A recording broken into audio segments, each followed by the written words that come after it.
Good viewer, you are watching Xirtus. This is because Xirtus makes you feel good, makes you feel fulfilled. You are enjoying this. You will continue to watch Xirtus for a long time to come. You want to subscribe to Xirtus, and you will. You will like and subscribe and share. You will tell your friends. Tell your friends about Xirtus. Your friends will come to like Xirtus, much as you are liking this right now, as we speak. Thank you for subscribing to Xirtus. See, that was easy. Hello. Welcome to the Xirtus.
Synctank.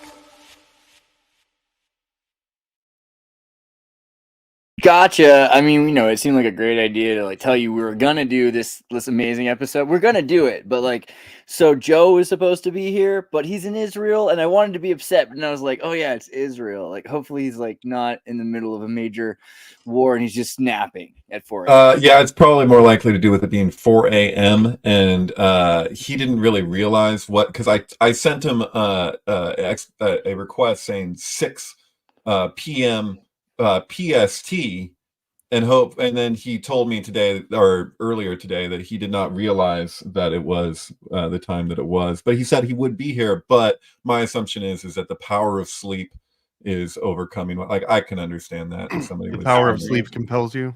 Power of dreams and the power of nightmares, I think, is Travis, being a total Yeetmeister, has just given a membership. So if you're in there, grab it while you still can. Who got it? I'm very curious. Whoever you were, congratulations. So yeah, check out the mystery apocalypse episode that's members only. I mean, it could be released to public, but I'm keeping it there for a little while because it's good. Anyway, Israel. That was what I was thinking about for just a quick second. And then Wizard of Oz. What do you think? Wizard of Oz for a second? They're connected. I liked Wizard of Oz a lot. So first off, the Oz. We could still talk a bit about Barely Humans channel. Just introduce a bit about why it's interesting to me. Wait, no. YouTube. Barely Human 11 might help. There's an 11 on there. I think now if I just type the Barely Human, does that work? Yeah, Barely Human. Boom, boom, boom. And he's got the Back to the Future video, which, we've gone over the Back to the Future video, but it's about Back to the Future being about the Twin Pines Mall, the Twin Towers, 9/11. It's all there. It's a great, quick piece to learn about that. But he does a lot of other videos too. And one of the videos that was interesting that he's done is the Stargate to Oz video. And in it also, I noticed that he had Christopher Lloyd in from the, where's that scene where Christopher Lloyd is in the Wizard of Oz. No, there's a Wizard of Oz movie that was shot at the Palace Theater where I was living at, and so I've actually worn the crown of the wizard, and the top hat and his weird goggles and things like that, because all of those items are were just laying around the Palace Theater. So I thought that was interesting because not enough people had actually seen this movie. But like he's brought up like the most important scene of it, and also why it's interesting that Christopher Lloyd is playing the Wizard of Oz, right? And we've talked a bit about the Oz before, but we had a lost episode on it basically. So I feel like we're all that was like a 3-hour talk too, if I recall. Yeah, I think we have only me ranting is the only part the other guy recorded. Oh, everyone else's audio didn't show up. That's right. Yeah, but I mean, awe, right? It's about strength, right? Awe, and so Oz. What is the deal with this when you think about Oz, right? Well, yeah. So you have the 2 pillars of Solomon's Temple and the 2 pillars of the Kabbalistic tree, respectively, are referred to or translate as established in strength, as Yakin and Boaz. And so the first pillar to the right is established. The second pillar to the left is in strength, which is a bit of a paradox because if you're referring to the second pillar as things emanate in a twist, in a spiral, right, with the tree emanating from Keter. They say Keter has 2 right sides, by the way. So this is indicated with if the left pillar is translated as in strength, it's actually referring back to the initial pillar where it's established. So it's kind of like love is the law, love under will, because people, when they hear that, they often think, for something to be under, that it's in a lesser position, like something's above something else, when really it's referring to the foundation. Like, where does the power of a pyramid lie? It's at its base, because the top part of the pyramid could not be where it is if it wasn't for the base of the pyramid. So, yeah. Oh, you're muted. Sorry, I was just thinking about the barber pillar. I was wondering if you had any thoughts on this, or Thomas also, just because the idea of twisting pillars, right, in a single pillar. There was a sync web around the barber thing quite a while back. You just gave me a flashback. It may have been in the sinkhole. It may have been Jake Coates. I can't remember who it was, but yeah. There's lots and lots of Rosicrucian and also a lot of Cartesian philosophy that talks about vortices being at the root of basically everything as well, like the nature of matter. So whenever I see these spirals too, I mean, the barber poles is obviously like this more cylindrical version of it, but it just still represents the vortex. Well, look at that one though. That image that you just had, that one was really something with the 3 like that. Because it's also the red and the blue, and when you're referring to the Sephiroth at the top of the terrestrial part of those pillars, you have Chesed and Gevurah, respectively, red, Gevurah, Chesed, blue, judgment and mercy, right? So that's interesting, them twisting together like that. Right. It's also interesting. So you were talking about like the twisting in general, and that kind of, it gets back to like idea of Kundalini, or the microcosm and the macrocosm, trying to fit yourself, twist yourself and reality to fit together. I find that interesting as well. The maypole too was a really good example of that, like barber pole. Dude, I had an idea for something that I'm going to spill it here, even though I encourage anybody to take this idea and run with it, because you know what? I'm not going to do it at this point. But what do you guys think about like maypole syrup as like a brand? Like has an image of the maypole on the front of the syrup, just like, I don't know, seems like it's the start of an idea. It's the start of one. I like where it's going. Yeah, I mean, so the maypole, right? That's another interesting thing too, because here's a ritual that's about fertility. So how do you see fertility connected to the pillars of Yaakov and Boaz? And everything, yeah. That's well, yeah, because I mean that's Sefer Yetzirah is literally the book of formation. It's how things come into form, and so it's about how organic life is created. And so, yeah, no, you couldn't get more applicable. And like that's the nature. Like people come out of people, come out of people. So if anyone wants to question the fractal nature of existence, that's a pretty direct communication. That's a good one, yeah. Just on its own. Yeah. Yeah, and then also, yeah, I've heard recently about like, just because we're talking about multiple dimensionality of love and everything, and strength and love, and Greek or Kabbalistic ideas are different. But laugh out loud, right, is like 101. It's like on, off, on, or on, off. Right. And there's the argument. I think that there's actually, someone might school me on this, but I think that there's actually validity to the Lucifer our Lord thing in reference to AOL, even if it's just a sync, whatever, because apparently that Lucifer our Lord actually goes back like before the internet. Like in Anton LaVey's church, they actually would say Lucifer our Lord and abbreviate it supposedly as LOL. So yeah, I don't know. What does Snopes say? Does Snopes say bullshit? It probably I'm does, sure it does, but you know but what? did Snopes has Snopes gotten, go Who and cares what Snopes dig through? says?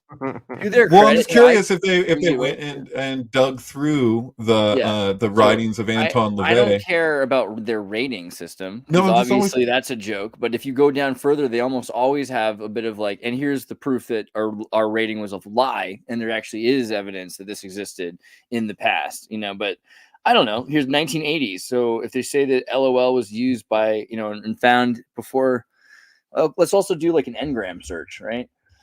Oh, Engram. so they're going to tell you that because LOL meant laughing out loud in the 80s, that it didn't come from Lucifer our Lord. But I think it may go back to the 70s with I mean, Anton LaVey. here in And did they dig 1800, through the yeah? look how Oh. common the usage of LOL was. It was more common to lol in 1800 than it is in 2019, right? We have less lols today than there was during the beginning, you know, into, I guess by like 1812, the lols went down to This about. is in books. This is in books. What is that? What Yeah, you're saying? Like right. how So often? anytime Oh, the that's use of fascinating. LOL has been used in a book, right? And we're This is not like a using. legit meme economy right now. We're looking at Yeah, this is like candlestick patterns and everything. this is how I try to imagine, you know, the usage of a term. I mean, granted, they might be using it differently, but still, I don't think so. To lol about sounds pretty similar in its own Can we way. look at how the emojis, how far back those go? Like certain emojis, the smiley That face, for seems example, goes back to that the seems 1960s. yeah. That's a complicated that's a complicated idea, right? So I mean, these particular kinds of emojis, the smiley face sticks out, but how would you even go about describing a hieroglyph that's like an emotional hieroglyph? Right. Well, this one was Pictogram. invented by Forrest Gump, right? When there was like somebody running, the, put the the towel on his actual face. origin of the smiley face, though, I wish I could recall the exact details, but I had like some occult symbolism behind it. Oh, I bet you Andreas right now is looking for one of his old memes related. He tried to do a thing with making the smiley face banned, like basically to have the smiley face associated just to demonstrate how people could pretty much cancel anything. I successfully did it. I don't know if I can find it now, but if you look up smiley face hate crime, it was actually Right. there became a point where I was like, I did it. I did, and David, I think I earned some respect from David that day. Like he's like, wow, he said he would. But Yeah, what I noticed is like, so first off, Boss Smiley is a real thing from the Prez comic books, and so if you read the Sandman or if you read comics, oh, there he goes, right there. There you go, Boss Smiley. So once upon a time, there was another America, and in this other America, you know, it's basically the same thing. It's like it's just the difference is like everything is working well and everything is happy, everyone's good, and it's all run by Boss Smiley.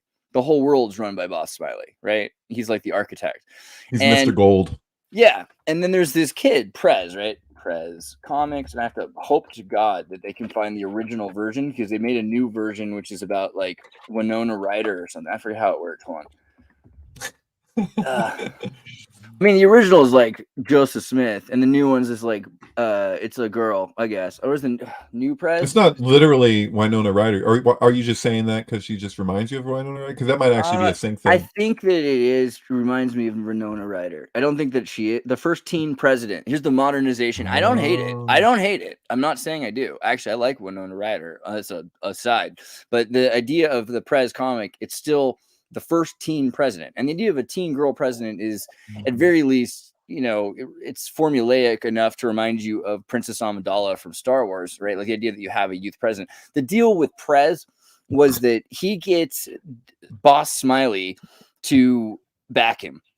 And then he turns on Boss Smiley, right? And he basically becomes the Christ, you know, because like he's doing everything against Boss Smiley and he's destroying Boss Smiley's corrupt networks of stooges and everything else like that. And he's bringing in youth and replacing the elderly mobsters, and because it's in the 70s, so it's a big thing is about corruption. And I think this also led to Carter. Like Carter tried to emulate Prez, you know, in a lot of ways. Like tried to look younger, tried to be the younger president, tried to perform that he was like outside of the public. And that was majorly a shift because there was a huge youth. It was more than 52% of the population was under 18. And by dropping the voting age from 21 to 18, all of a sudden the Democrats there was a young Republican movement as well, but all of a sudden the Democrats had a huge push which made it possible for Carter to become president.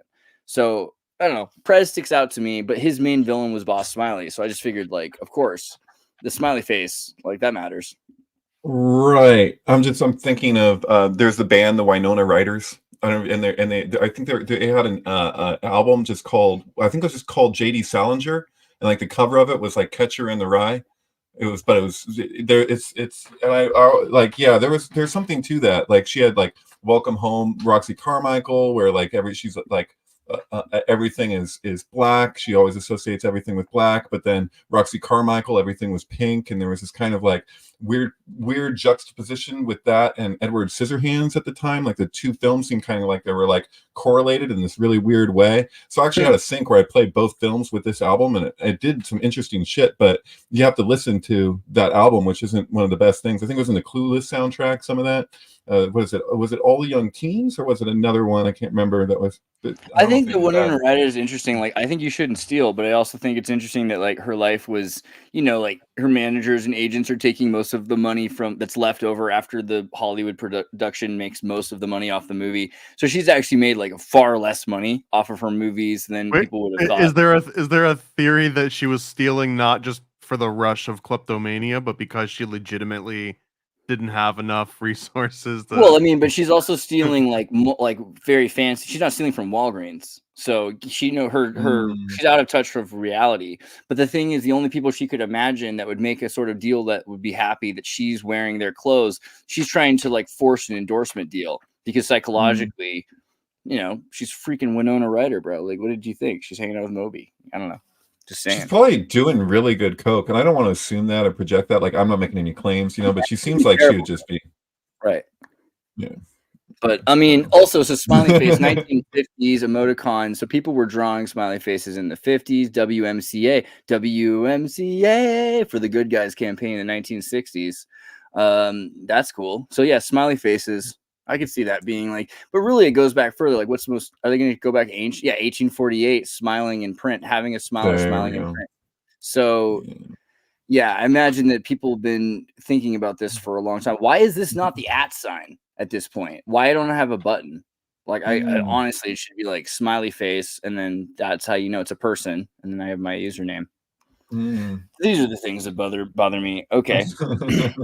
I want to know about the throat muscles we're looking at here, and well, it also it reminded me immediately of the, what is it called, the International Phonetic Alphabet, where you basically map out the sound, every single sound the human mouth can make, and then it like correlates with where the air hits the different parts of your mouth, and if you use like what part of your tongue and your tooth and all this stuff. Well, you know, we're seen one of those wild charts that it has all of the letters in the throat. We're a king without a country right now. Like, so Andy couldn't be here, but his Bach Saga thing would fit in well right now. I mean, the idea of the ahs and the fact that when you associate what you have to do to make that sound is the ah, and there's sort of an inversion of the ahs, the ha, you know, this idea of you're laughing or having ah. Like that. I mean, religiously, people have there's rules in some religions against loud laughter. Right, and you're supposed to have full right, and that the ohm is actually, when people say ohm, it's a little misleading because it's actually usually you see it written out like AUM because there's an emphasis on that because you want to hit, you feel it in your chest when you hit the place. It's, you know, it's a whole movement, you know.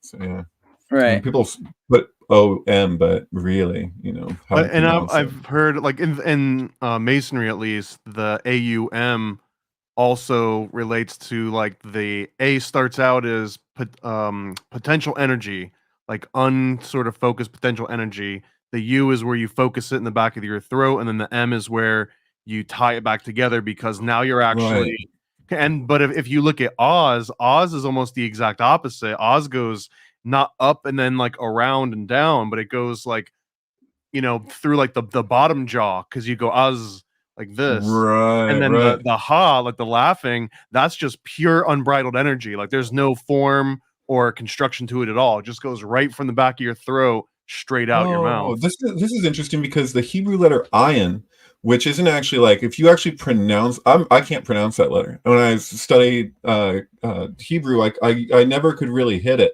because it's a very abrupt, and it's a certain kind of like ah sound. And like I can't even hear, like I'm telling you, I can't really pronounce it, and I've tried, to at least pronounce it well, but that is actually Oz is Ion, Zion.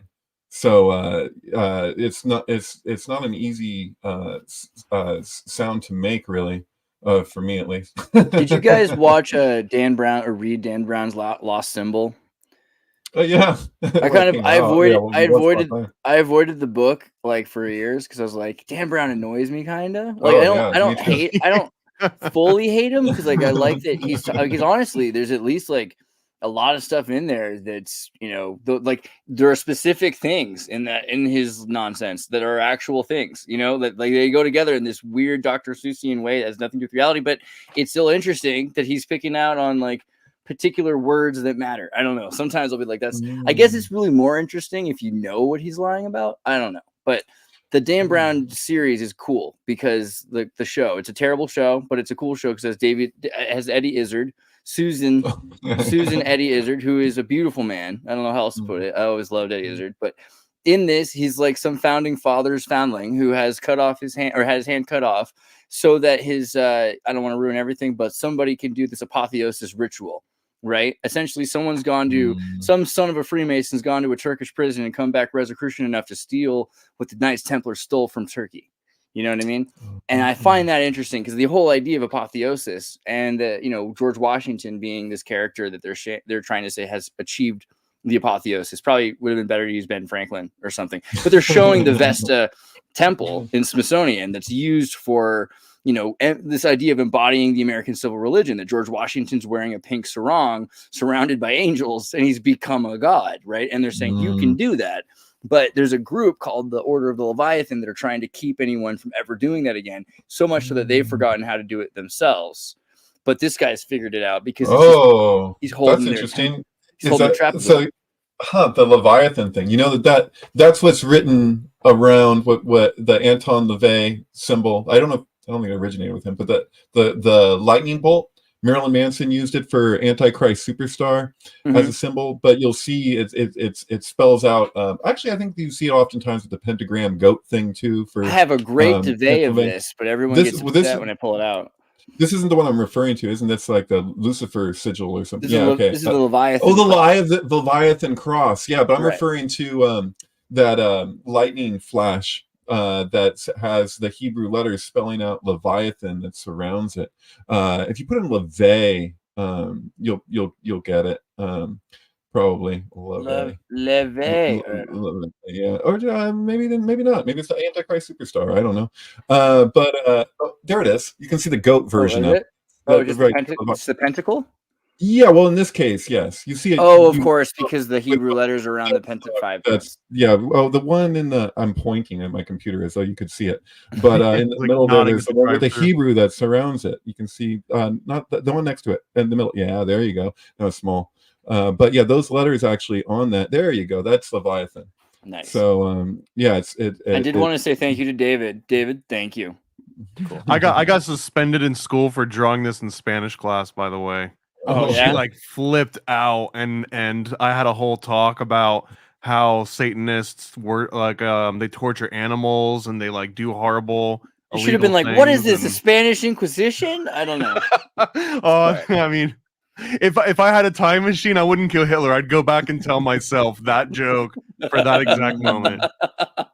Well, Leviathan is significant Kabbalistically because of the klipot in the nullification for like what you could call, I say, the Grand Jubilee or something like that. It's the last of the klipot to remain. If you imagine like you're kind of going down the drain, the fish at the bottom gets like he's the last to go.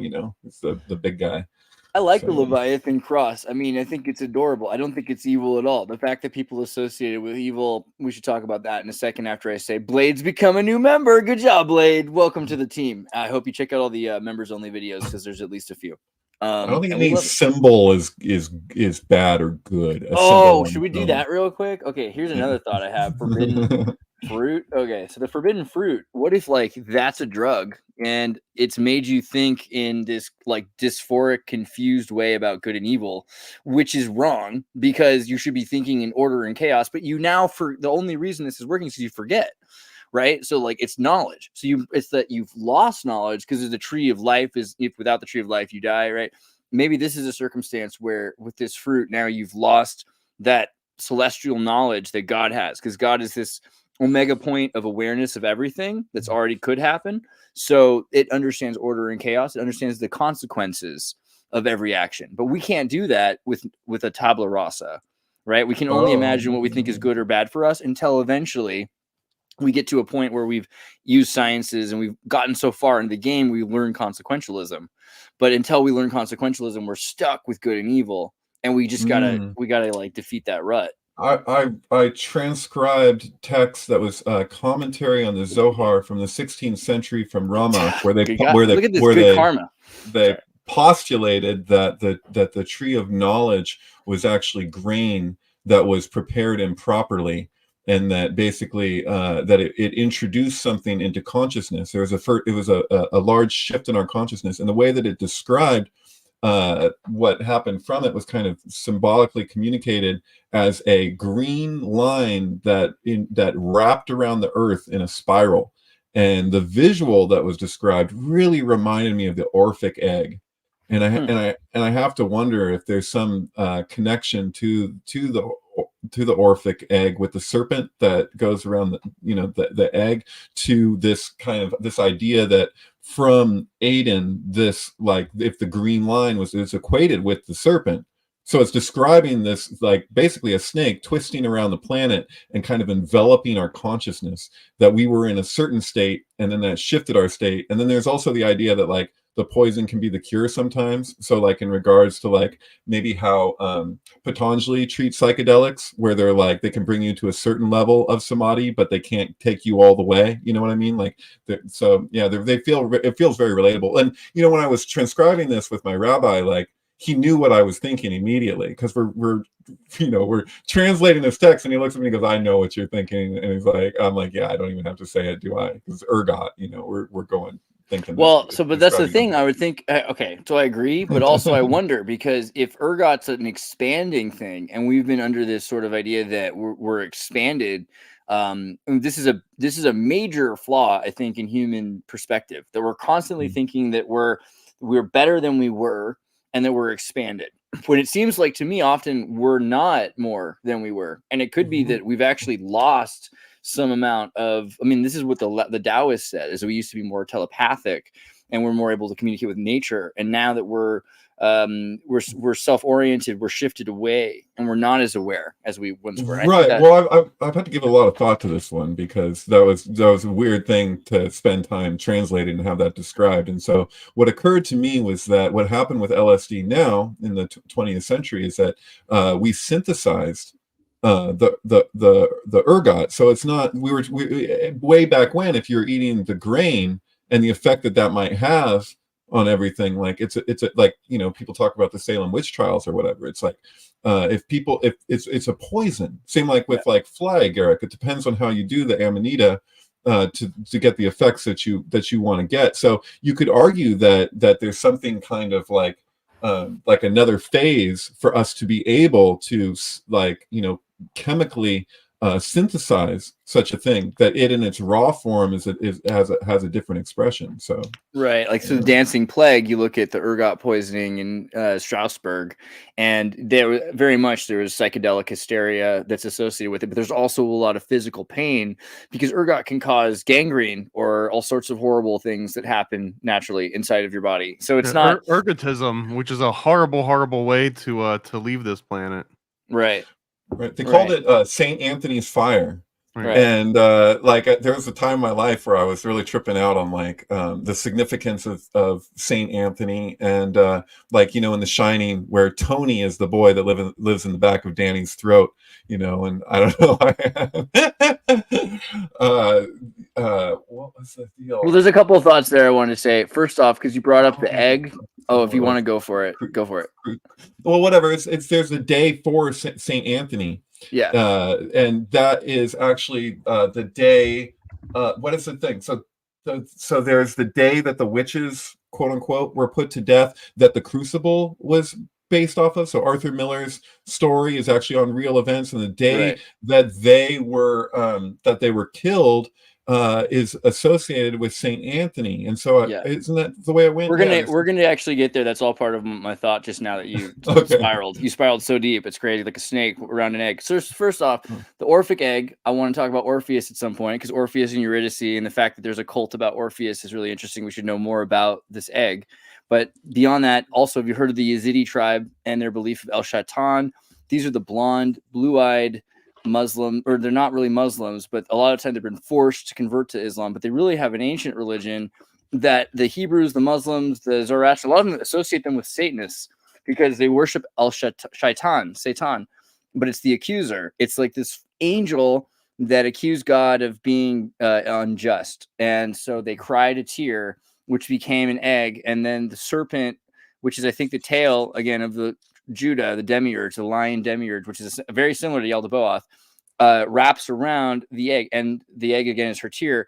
And then the egg cracks. And so there's also this idea of emptying out of the egg, which is all of the tear and all of the sea that's around the egg, and that we're trapped inside of it. And the symbol itself even has the dinger, which is essentially a symbol for a deity, but also represents, eventually this is what became the Constantinian Chi-Rho, is this symbol here for the dinger. Oh, interesting.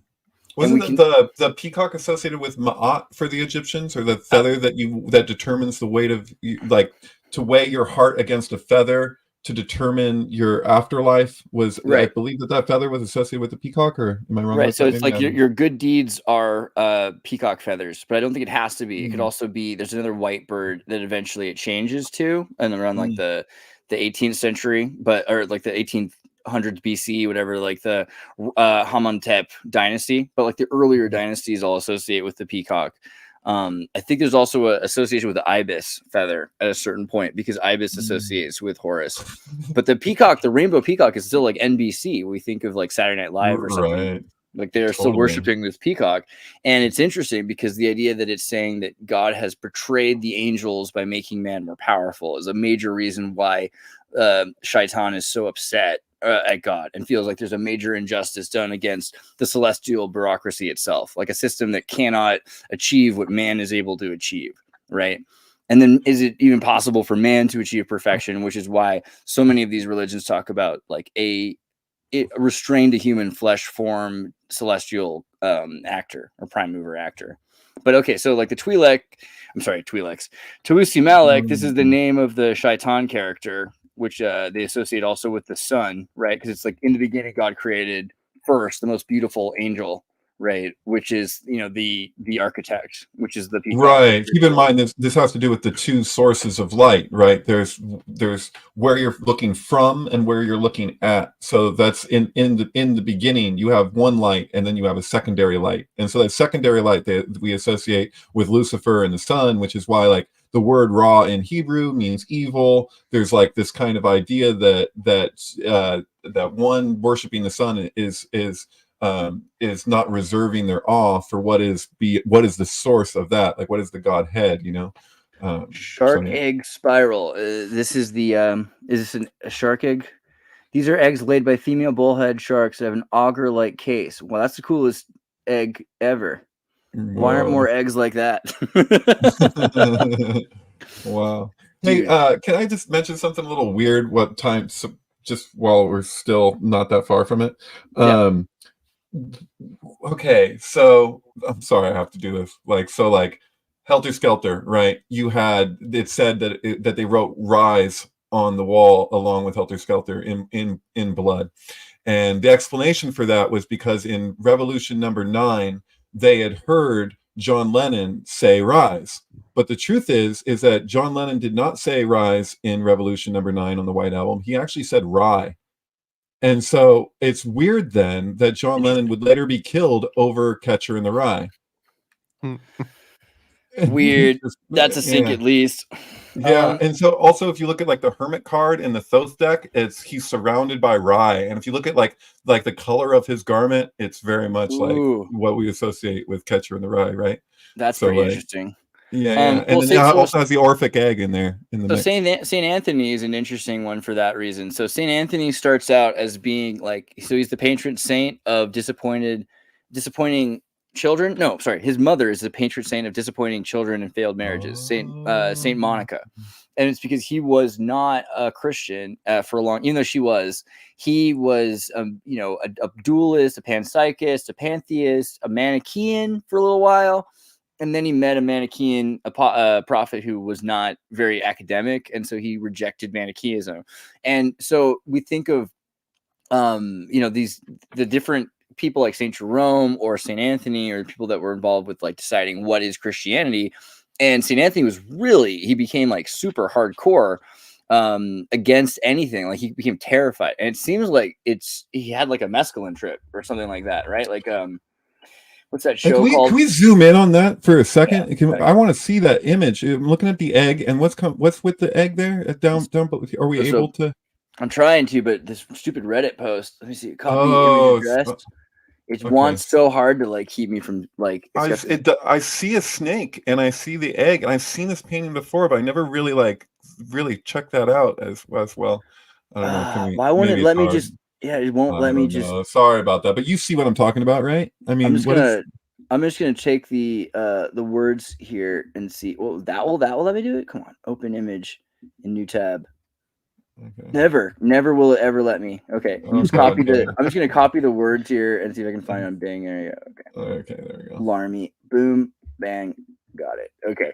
No. Oh snap! Ain't that the? Here we go. We're good. Okay. So here you've got the egg. Snakes are coming out of the eggs. Insects are evolving into crustaceans or something weird. I mean, you got your demons riding around on unclean beasts.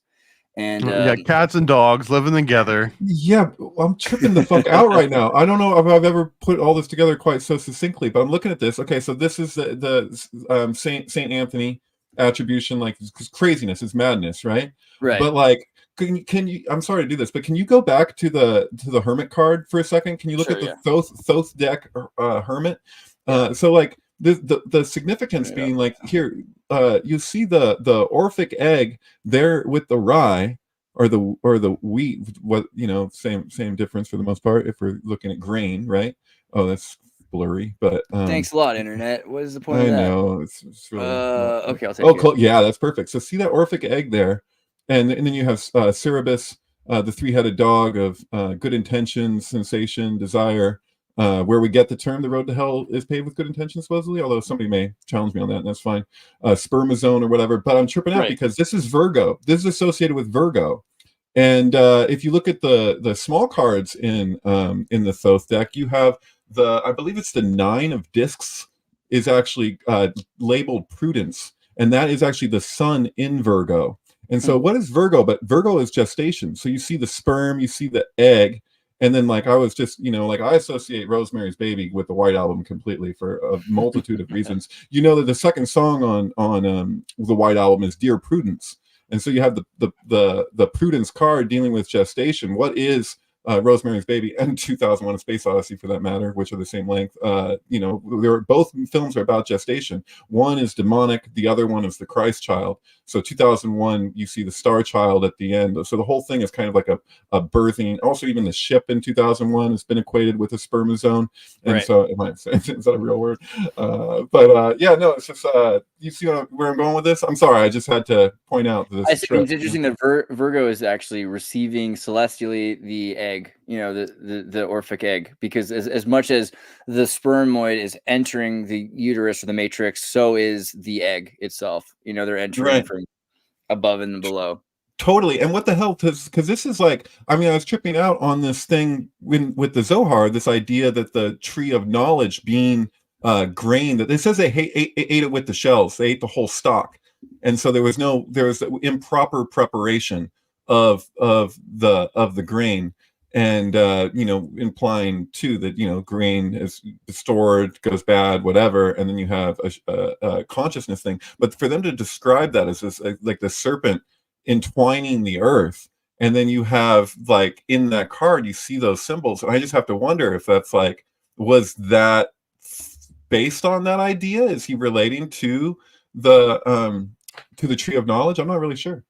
But So I anyway, mean, so again, a big thing that's interesting about Saint Anthony is his hatred for heresy. And so heresy, I mean, I think, did we define this last week? I told this on like the last episode or one of them I did. I looked up heresy because I assumed it had to do with like being a heathen or being blasphemous. You know, these words also have meanings. Heathen means you're not a Jew or a Christian. It's kind of like being a barbarian. It's not a Greek or Latin. So you don't, if you haven't read the scripture or you're not following in the traditions or customs, okay? So heathen's one thing. And blasphemous is another. Blasphemy is like intentionally, you know what? Let's do that one first, actually, because that's the thing. I wanted to make sure that heresy was not blasphemy, right? Blasphemy etymology. Blasphemy comes from impious, so like self-righteous or profane speaking of God or sacred things. So if you're trying to say like, you know, God, I understand God better than you, like that would be blasphemy. Or if you say like, I am God's perfect person, I am God's voice in earth, I'm the What Pope, about that I'm would be bigger than blasphemy. Jesus Christ? I don't well, know that doesn't yet. count because he said, if you eat of my flesh, then, you know, you're one with me or whatever. Yeah. So he's saying everybody's So, Jesus, you know, for so when you Jesus. start asking questions like that, you get into heresy. So heresy isn't necessarily what happened to my. Oh, it's the wrong window. I was not even showing you anything. That's silly. Heresy is not blasphemy necessarily. It's just a school of thought. So you could say doctrine or opinion at variance with established standards. An opinion of private men different from those of the Catholic or Orthodox thought. So that's by 12th century. But really, this word goes back to the sixth. Let's see if I type in heretic. It should say heretic, hereticos. It goes really like by the 12th century, but like the people using the word heretic in the second to the 4th century, like Augustine, we're just saying this is a school of thought. And they eventually got to the point where if you said this was a school of thought, it meant this was a different school of thought than ours, and ours is the right one. And in fact, it's God's, so yours has to be the devil's. And so heresy became a bad word, but it isn't. It just means to have a school of thought. So, you know, St. Anthony got more and more, you can tell by how we use the word today, how upset St. Anthony got at schools of thought, because he said, oh, this is crazy. You know, this is evil. This is countercultural, you know, and we need to stop it. And why would that happen to you? Probably if you didn't have very much familiarity with psychedelics and you were like, you know, in the desert and you saw some stuff. I still think I imagine he had a bad Burning Man and he came back and he just created Catholicism, you know? Sure. Yeah. I think that there's that Tool song, what is it, Hoffman's Fault, where he's kind of, people equate it where he's actually talking about L. Ron Hubbard, like having an acid trip and then being like, you know, but like, I had this experience and I wanted to tell everybody. And then it's like, but it's so scrambled. Like, it's not like, what was it that they told me again? I fucking forgot my pen. Shit. You know? Yeah. Have you ever heard of the anesthetic revelation? It's by this guy named Benjamin Paul Blood, I believe, and he kind of had this same claim that like, you know, oh crap, I forgot my pen, but he devoted his entire life to this concept of becoming inebriated but crossing over and learning information from this like next realm and bringing it back. And he realized that the longer he spent there, as he came back for like us fleeting moments, he'd still be able to retain some of that information, but it was just like falling through his fingers as he would sober up. But he went and had like a tooth extracted when he was like, I don't know, like 30 or 40. And from that moment on, he spent the rest of his life dedicated to just, I think, taking nitrous, like obscene amounts of nitrous nonstop. Yeah, I was going to say, so the funny thing is when you look into like the alchemists and the early novelty chemists who were really interested in these drugs, of course, at the time there wasn't anesthetic. It was thought that anesthetic would stop you from achieving proper healing, that the pain was part of the healing process or the medical process itself. And so you'd have 30 doctors standing around above, while in the basement area in a big circle, they'd have a stage and there'd be performances of men pulling out teeth or without any anesthetic, removing gallstones, right? You give someone a drink. Sometimes I think that was like the most that would be allowed is you could be drinking alcohol. and then they would just be held by 4 men as they screamed and were cut open. So it was a lot. And Sounds like they're a bit for something. Oh, okay. but they had issues with, like, don't give them opiates, like it's unchristian. There's a lot of things that they were like afraid of Chinese medicine, so like completely ignore any of that. Like they're using acupuncture, stay away from that. We get a lot of our fears of medicine from that time because the Jesuits were using Catholic Chinese medicine, right? They were very familiar with I mean, the Jesuits' first thing to do after teaching other people that they're sinners is learn everything they know and gather their information, right? Like the science of medicine. So they knew what to do. But then there were chemists from, Holland who had studied Arabic medicine and chemistry, and they were learning how to isolate gases. So it got to a point where you could go out and buy a novelty gas, but they didn't know exactly what it was. Some chemists were better than others. And it's a lot like today where you're like, what is this? And they're like, it's acid. You're like, what is that? What does that mean? Is it, what chemical are you talking? I don't know. I didn't make it. Well, the ones who did, they'd be like, this is chemical 7 number. This is gas, peculiar gas or novelty gas number 732. This is novelty gas 206.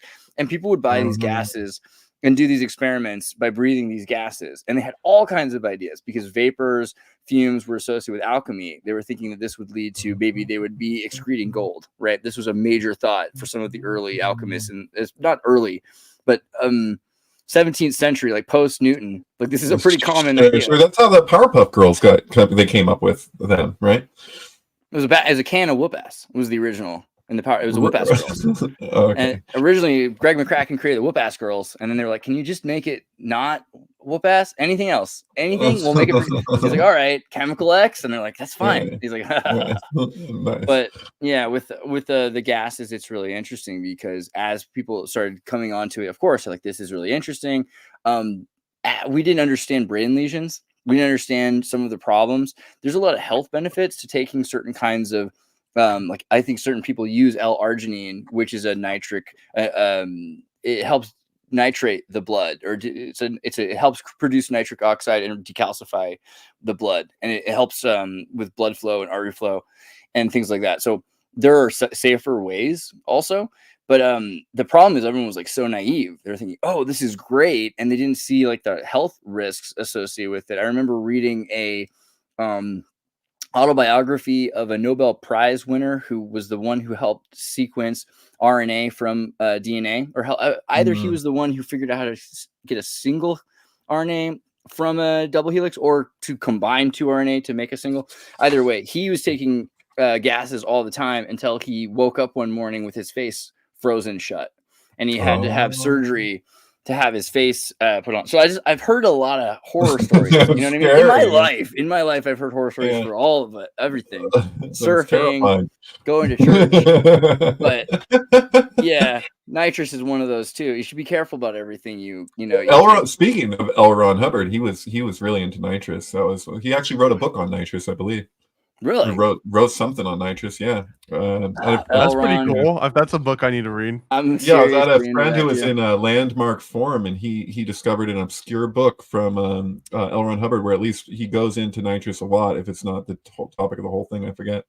But Excalibur, near-death experience. This could be a thing. That was something interesting about the Dan Brown show. Is they have Eddie Izzard getting Alex Jones up, he's like in a bubble bath with his heart stopped with oxygen pumping through him while they give him DMT. I'm like, oh, this is good for America. They needed to see that. Hey, okay, sorry.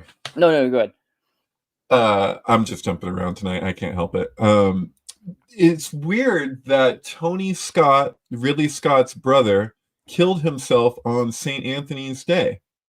Which is associated with the girls who killed themselves, or not, who got killed in the mean he Crucible. Was suicided on St. Anthony's Day? We don't have any evidence. Maybe the suicide note has never been made available to the public, but he had believe the executive producer on The Grey shortly before that. Have you ever seen that Liam Neeson movie? Which it's weird. Like I watched that movie and I was just like they're all dead, right? Like my assumption, like watch, like there's a plane crash and they're fighting for their survival, and it upset a lot of animal rights activists because the depiction of wolves is just being scary, you know, or whatever. But I was like, I think that the wolves are angels to some, demons to others, depending. Like they're like people who hadn't come to accept that they had died in this plane crash, because the whole premise is that he's suicidal and then he's fighting for his survival the whole time after this plane crashes. But then I found out that the book that the Gray is based off of is actually called Ghost Walker, and that is apparently more explicit. I haven't read the book, but I believe that there's a connection too to the guy who wrote Communion. If it's not, or and he did wrote like, so that's he a did major book thing in Dan Brown's thing, is the owl is like associated with the Templars and the Freemasons, and it's the harbinger of death, right, or of Shiva and Odin, and of completion and of rebirth. But there, Right. so the owl is bad, and he has to remove the owl in order to begin the Rosicrucian path. Right. Yeah, and so it was like this whole thing where he killed himself in San Pedro, or however he died. It was in San Pedro from this bridge, and then I was like, the San Pedro mescaline connection, and this whole thing, like, I don't know, it's kind of just plus the hat. Like, hey, brother, does it have a name? This symbol, you know, what does it mean? Right? Like, this is that. Does this symbol have a name? It does, brother. I don't know. Yeah, they're like over that whip in mid swing right there too. Yeah, just do it. Just sew it together. It's like as above or below. Do it or don't do it. Do it or don't you do it. I don't know. I wanted to ask also though about Leo Taxel, because I know Paranoid American, you've been spending a lot of time hold on, before we whip, we're moving a million miles an hour. I love doing that. We mentioned the tree of life, and that David said that, maybe this is ergot and everything. And oh man, what a great! I have one of those. The tree of knowledge, by the way. The tree of knowledge. But I had a quote from Robert Gordon Wasson, and it was in his book called Persephone's Quest, and he says, "I hold that the fruit of the tree of knowledge and good and evil was soma, the Amanita muscaria, the nameless mushroom of the English-speaking people. The tree was a conifer in Mesopotamia. The serpent, being underground, was a faithful attendant of the fruit. Read the biblical story in light of all I've written, on the awe and reverence that a muscaria evokes, knowing one speak of it only when alone together, preferably by night. Gradually, it'll dawn on you that the fruit can be none other than soma. Everyone mentions the tree, but its fruit is nameless." I always thought that was like one of my favorite quotes out of Persephone's Quest. This is what an amazing book. Let's consider something for a second, okay? Now I'm not taking this too far, but just let's do the math let's do a word problem here. You've got a group of nomadic people in a desert, all right? Hypothetically, just saying, but like if you did, and there's no food that they're supposed to be able to grow because they're nomadic and they're not, you know, it's like it's barren waste or whatever, but they do have their cattle, right? And cattle excrete, and out of excretion often comes mushrooms, right? So what would be the most likely thing that if you did have anything, it probably would be something like mushrooms that are growing in the dung. That you know what mana means? Directly translated, it means what is it? It's a question, actually. Mana, what is it? Yeah. That's definitely not the band I was looking at. Is that a Christian band? What's that? I'm sure they're Spanish, but yeah, mana seems interesting to me though, because it's really like the story of mana is that it fell from the heavens, right? That's kind of the idea. But doesn't that also sound like it's something that's heavenly, like it's a food that connects? Right? Yeah, totally. I tripped out on that too. Totally. Yeah. It's right after a dude's talking to a fiery burning bush. I just feel like there's something going on with mana. Clearly salvia there. Having a conversation with salvia. I want that to be true. Yeah, I think a lot of people do. Why not? Doesn't discount the profundity for me at all. I did. Sorry. No, you did. I was just gonna say it's a segue thing. I'll just keep trying to segue, and if you've got more to go, just keep going. Sure. I can always go back. This is a Back to the Future show, so yeah.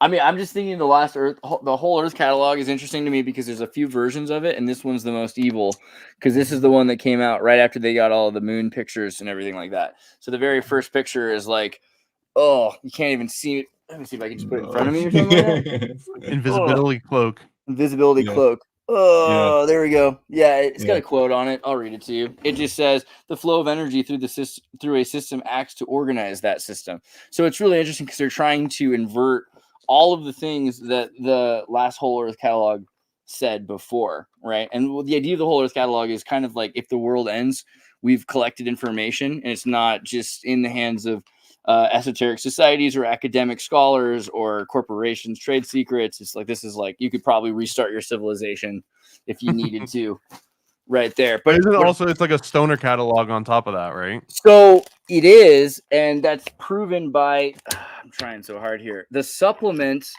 oh man, the supplemental, the last supplement to the Whole Earth Catalog by Crumb, right? This is Crumb's supplement to the Whole Earth Catalog. Right. I don't know about that one. Yeah.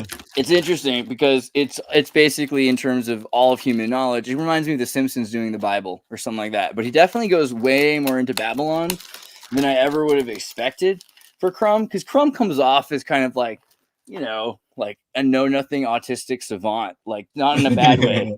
Not as much as his brother, so, but yeah.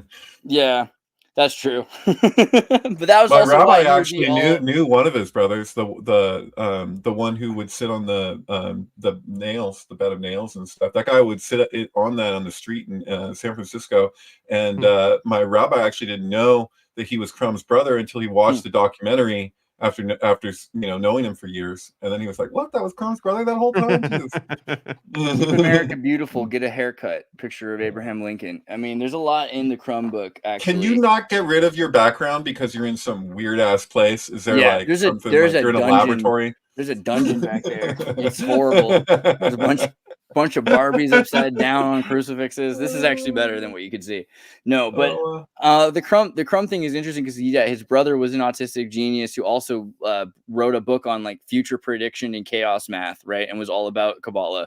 Or something. I don't know if it was about Kabbalah, but it was kind of like the same as like the Simple Man, who his brother, or is that right? The Serious Man, and the Serious Man, his brother. Oh, I see what you're saying. The Meticulous, yeah, Meticulous, absolutely. like so, like totally. He was raised. He's the brother of a guy with a Meticulous, so obviously Crumb's gonna have some interesting esoteric truth in there.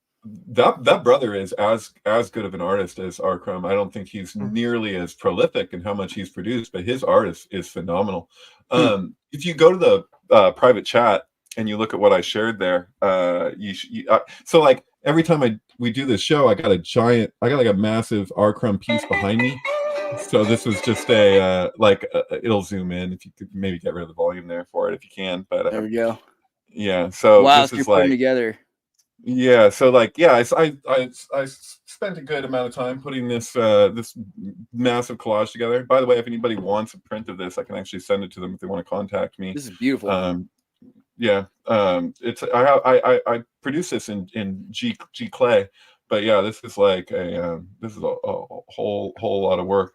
But yeah, can I just to go back to where I wanted to go a second ago was just that we've discussed this before probably, but it's fascinating that the Hebrew for Messiah is actually the same gematria as the Hebrew for serpent, and it's 358, which incidentally are Fibonacci numbers. And as we've discussed, if you look at where the origin of the word dollar from the German, I think it's taler or something, but it's the original coin that we associate with the dollar pictured Jesus on the cross on one side and a serpent on the pole on the other. And people argue that where we get the money symbol of the S with the line through it is quite possibly from the serpent on the pole mentioned in the book of Numbers. So on that coin, it actually read Numbers 21, which is the part of the Tanakh where it describes Moses putting the serpent on the pole to heal the multitude who had been poisoned by venomous serpents. And so there's this idea. So the way I've heard this communicated is that the idea was that money introduced as the dollar was like a recognition that this could be poisonous, but our intention is that it will be the healing serpent. And it was, so it's the road to hell, right? It's paved with what. But yeah, no, it's a significant point. That idea, like even if you were to argue that the fall was caused by something of psychedelic in nature, but it's like unrefined, and we're not at the point where we're necessarily like, we're not evolved. That it could be, the very thing that brings us into the fall could be the very thing when approached differently can bring us to another place, you know? Right, and you just make a choice when you get to the question, essentially. By the way, if you don't find the women or the men in Crumb's art to be attractive, you're a pervert. Just that's actually a test. But with Crumb art, what you just said a second ago with the test. So if the universe is this, like I said earlier, oh, beautiful. Let me get a close up of that. He's covering the good idea. Well done. I like how he has to use 2 fingers. I know you could do it with just one. You got those are reasonable size fingers. No! Just a tip. It was just a tip. Just a tip. Yeah. That was yeah. It was a stock tip. It's safer that way. And cleaner. So with the choice being made on consequentialism, if you have good versus evil and you don't know what choices you're making, then that's the way it's going to go. But eventually, like, the whole point is we're trying to learn consequences. So it's all about figuring out variables. Like if you were to take a math class and you were to say, I've got 4 of the same DeLorean car or whatever it is, but it's one's white, one's red, one's green, one's blue, one's black, or whatever, 4 or 5, doesn't matter. You just pick one variable and you see how much faster does the car go. And they're thinking, okay, well, it's the same car. That variable doesn't matter. But they found that, like, heat, paint changes the functions and performances of vehicles. So we don't realize the consequentialism of reality, that there are things that have butterfly effects. And the more we start to think about that, the more we're able to know what will happen when a choice is made. But because we don't have that, we're constantly like, well, is this good or bad for me on a very, very short term scale? And that's not very useful. And as time goes on, you're like, well, is this good or bad for the world or for the timeline or for, the omega point or something like that? It seems like it gets more and more towards the idea of, like, what are consequences to all actions, and it just removes the good and evil from the equation. Yeah, wasn't the thing with DeLorean that there was like a Coke deal? They made a movie out of it, right? Like that, just like that guy, Mr. DeLorean, he got busted because it was like a sting operation or whatever. And yeah, he but was like in the hole.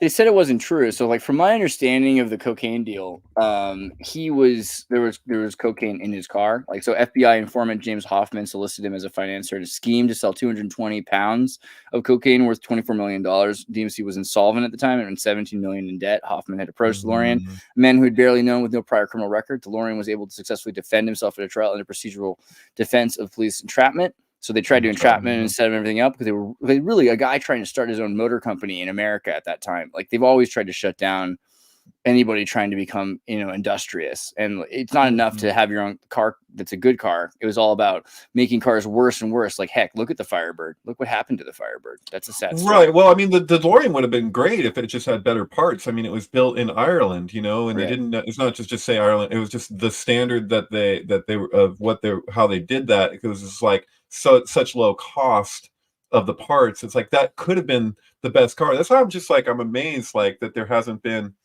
other attempts. Like, people know how freaking cool it looks. Why can't we have a DeLorean type vehicle that actually is built right? Like, well, I mean, so what ended up happening is he had no money. He was $17 million in debt. He couldn't defend himself, and they were going to take his company. And I think they eventually did. Is how it worked out, because he was so bankrupted.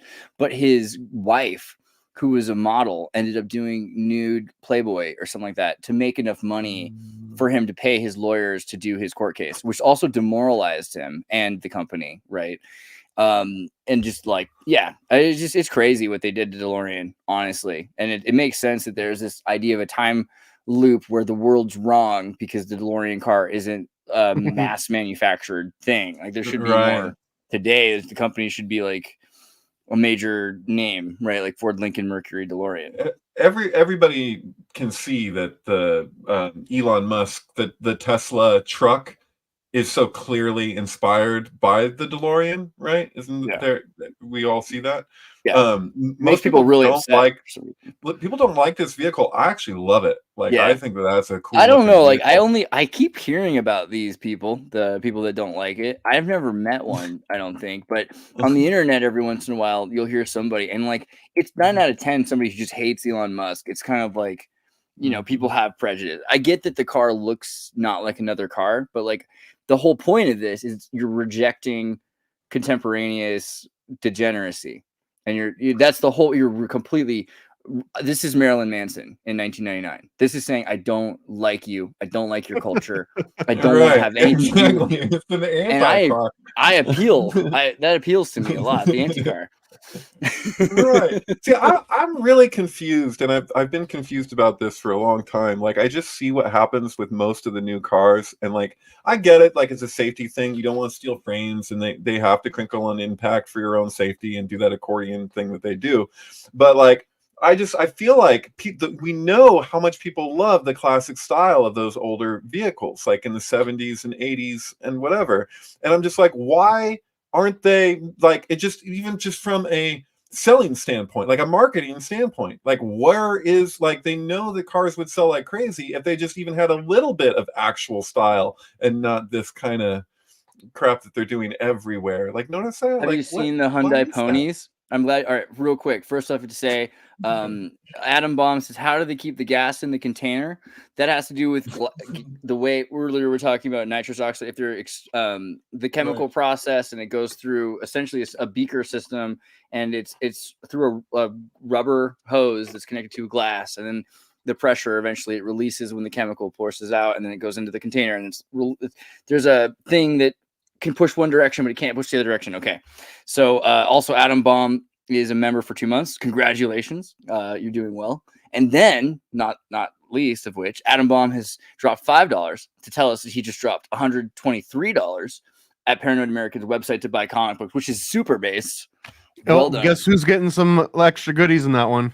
Yeah. Yeah, you might even see like a dick pic, like, or something. You never know what Thomas will do. Little something in there for Dad. I'll put illegal drugs in there. I'll just explicitly, we're putting illegal drugs and weapons. Dude, there was a rumor that freaking Richie Houghton, Plastic Man, that album called Sheet One, that there was like so many copies of those that actually had a perforated sheet of acid that came with it. And then there's that rumor in the first place that there was the perforated sheet, but then there's another rumor that of those that went out, that some of them were actually dosed. I don't know the validity of this, but I wouldn't put it past him. Could you pull like one of the Monsanto? Like, I don't, if a spore happened to land in the fiber and it fermented, like, who am I to control the way that nature works? Yeah. Who am I to control? Have you seen the Hyundai Pony? This is like kind of tangential on that you like vintage cars, but Hyundai has been coming up with a bunch of these new. Okay. Yeah, it's the most based thing that they could possibly do. Is they're coming. This gives me like a 1988 Oldsmobile Forenza vibe, and I like it. Oh, really? I was getting like a Volkswagen Rabbit. Maybe I'm not looking at it right. And this is a sedan version. I want this car so bad. I can't even help myself. With so Men in Black, it's the perfect car. It's like, I love a car that looks like it isn't anything. It just disappears, but it's inside of it. Looks like it's got red velvet seats in there. That is a classic. Lasers. Don't touch my levels. I like them just the way I like them. Well, that's cool though. That this is like cigarettes when it's brand new. It just like has that cigarette smell. This is emerging though, right? Like, so what does that mean? I guess also because I always thought it was weird as a kid how cars went to angular shape. It's not a new thing. Like this is where we went from curvaceous cars in the 40s to straighter lines by the 70s, and I think that's. By the 80s, you've got essentially this polygonal car design. Dude, you know what that is? That's a woman walks by with a fine ass, and you have to turn your head. That's what the back of that car was. Like, for real, it's designed that way. You're like, damn. That I'm just saying. This is true. And then the curve. That's also an interesting. And when they had those like little sun visors on the back with the slits, that was like the next level, bro. It was like lingerie for the back of the car. Curvy cars, though, right? Like, this is the idea of curves. Like, yeah, clearly studying the human form and trying to have curves, and we've kind of lost the interest in the humanization of cars. If we're already doing this, can you just Google a 1967 Chevy Impala, which was my first car? Oh yeah, for sure. And it's awesome, by the way. That was your first car. Wow, that's cool. Based. There we go. Oh yeah. I mean, I only had the 307, but man, it was a beautiful car, dude. Yeah, but I'm sorry. what they did Excuse to my it. ignorance. What was the one that DeLorean designed originally? The GTO. What was it? What Yeah, his- DeLorean. The DMC? No, but because No, before he did the he what was designed the that? Corvette or something, right? Corvette. Yeah. Yeah. Sounds like Corvette. I almost said it. Yeah. Yeah. Okay. DeLorean, Pontiac GTO, muscle car, Firebird, Grand Prix, the Cosworth Vega, and then the DeLorean. So yeah, he started with the GTO, right? So I don't know. What's that movie also about the dude who made cars who got destroyed in the Tucker? Yeah, I think we talked about Tucker at some point recently, right? Like at some point. not that Tucker, the other Tucker. Not Tucker. The fact that there's this car and like it's an interesting story how everyone came to bat to try to stop his car company from happening, because if he did it, then every car would have had to have seatbelts, airbags, mile per gallon that was reasonable. Everything he was doing was going to be.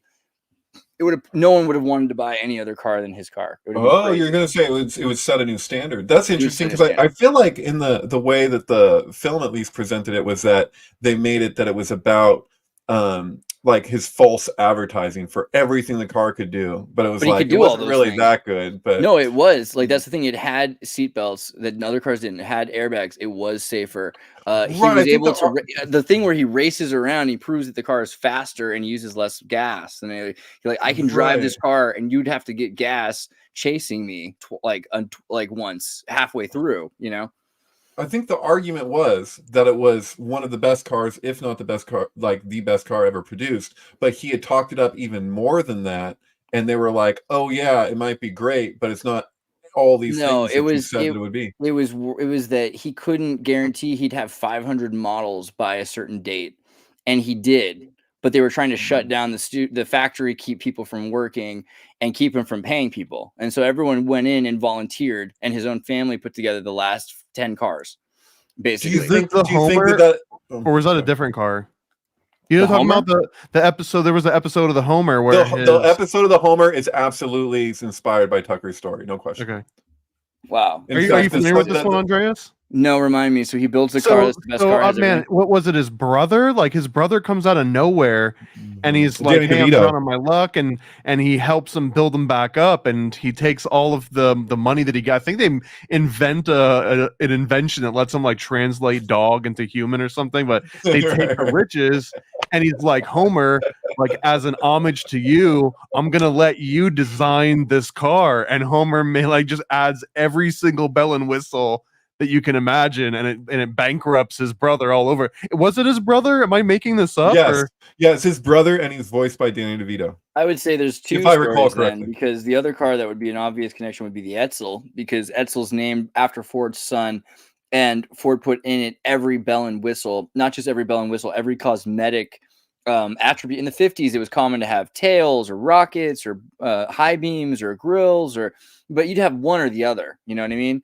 This car has it all. It has every single feature that any other car had at once, like a collage.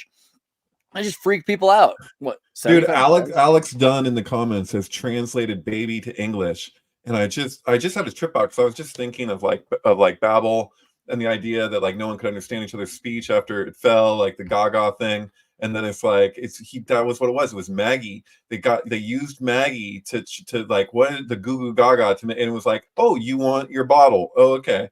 Like I don't know. There's something symbolic there. I actually go to kind of a profound level with the Simpsons pretty regularly. Like I know I'm not alone with that. It's just like I will entertain that they actually, you never know like the level of intent. Like even the fact that he's named Homer and all the references to 2001: A Space Odyssey that get repeated, like there's something going on there, man. Oh, clearly. Have you ever seen the Navy one where they actually break down the Navy musical commercial and how it's got subliminal messages and all this like synchronization and stuff?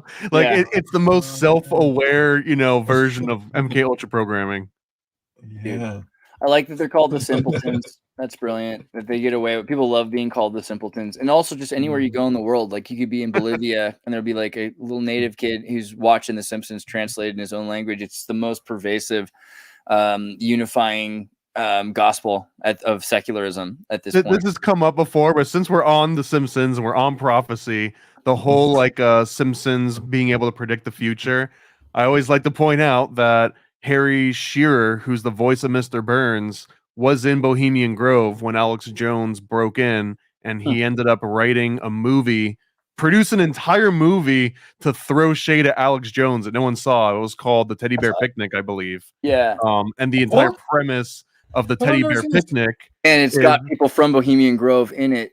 Sorry. Correct. Yeah, no, it's not this one. It's the Harry Shearer movie. Harry Shearer. But like the whole premise of the movie is that someone like busts into the teddy bear picnic, and it's like, why are you bugging us? We're just teddy bears having a pet. There it is. Yeah. Yeah. Here, but the guy who I always think of, and it's funny, like when you start looking into Freemasonry, into stuff, they're just, let's just skip over here for a second. This guy, right? Like you never think about this guy as being like a major Bohemian. Yeah, Grove. that's Mr. Burns. That's Mr. Burns. Yeah, he is the ultimate lover of Bohemian Grove, and he made me. I was starting to write a Bohemian Grove musical for a while about President Taft. Ever think about Taft? Oh, y'all ever think about Taft? Taft was interesting. All right, first off, he's the one who got rid of the horse stables at the White House and replaced it with a 4-car garage. Very good.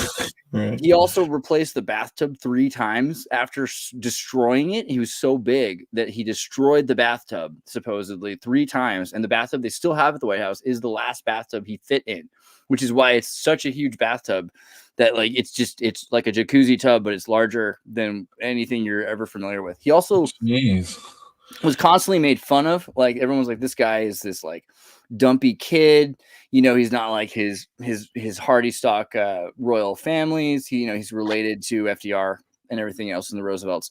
But he loved Bohemian Grove. It was his favorite thing to do. And he writes about it kind of the opposite of Nixon. He's like, oh man, just like every summer getting to hang out with frolicking. It's the greatest. I get to hang out with the boys. Yeah. And like it's we just dress up, I get to wear makeup, no one makes fun of me. And I don't have to, there's no more cares. Like we cremate care and we just like, we get to have a good time.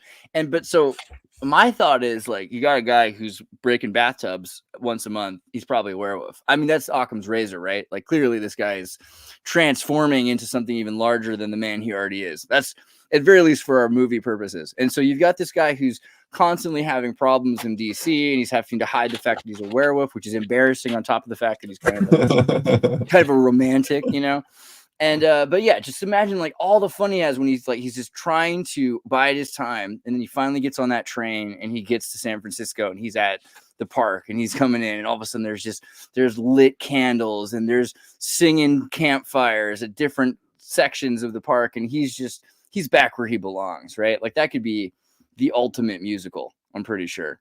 Dude, I'm tripping out. You're telling me that those people who did This Is Spinal Tap did a parody of breaking into Bohemian Grove, but it's a teddy bear picnic? Is this real? Yeah. You're telling me that this is real, 100%. And how have I not been crazy about it? Well, the reason you don't know about it is because it was basically made for other Bohemian Grove members. Yeah, not necessarily for the public. It was like, hey, haha, wasn't that funny that time that Alex Jones tried to break in? Here's the thing about it. Just like every single Bohemian Grove play, they issue hardback covered novels with illustrations and like everything, right? For members only. Right. Okay, I'm just trying to follow you guys. So you're showing me this guy and you're saying that that's George Burns. You're saying he's the guy who does the voice of George Burns? He does the voice of George Burns. Okay, Yeah. and so he's basically playing a Rothschild in the movie, or is that just no? He's just George playing Burns plays a Rothschild. Monty Burns. Why are we saying George Burns? Because we're thinking of the actor with the cigar. Was that Monty Burns? Right, Monty Burns. Yeah, sorry. Jeez, it's so easy to do that, right? Mr. Burns. Yeah, I did that with. So yeah, go ahead. Yeah, Harry Shearer, and basically in the movie Teddy Bear Picnic, they're just playing people that are in Bohemian Grove, and somebody breaks in. Dude, his name is freaking Harry Shearer. Seconds before you said his name, I was thinking of the only meme I've ever done that has gone truly viral, which was a poster of Edward Scissorhands. But I put Smithers on his hands, and I wrote Edward Smithers hands, like in the font, and like and so like and he's Harry Shearer's is the guy who's the voice. Yeah. Okay, you're tripping me out. I didn't even know that. Okay, thank you. Melissa's asking why, after being a member for 17 months, thank you, why I don't write movie scripts. I do. I just I'm not really working hard to produce them. But yeah, of course.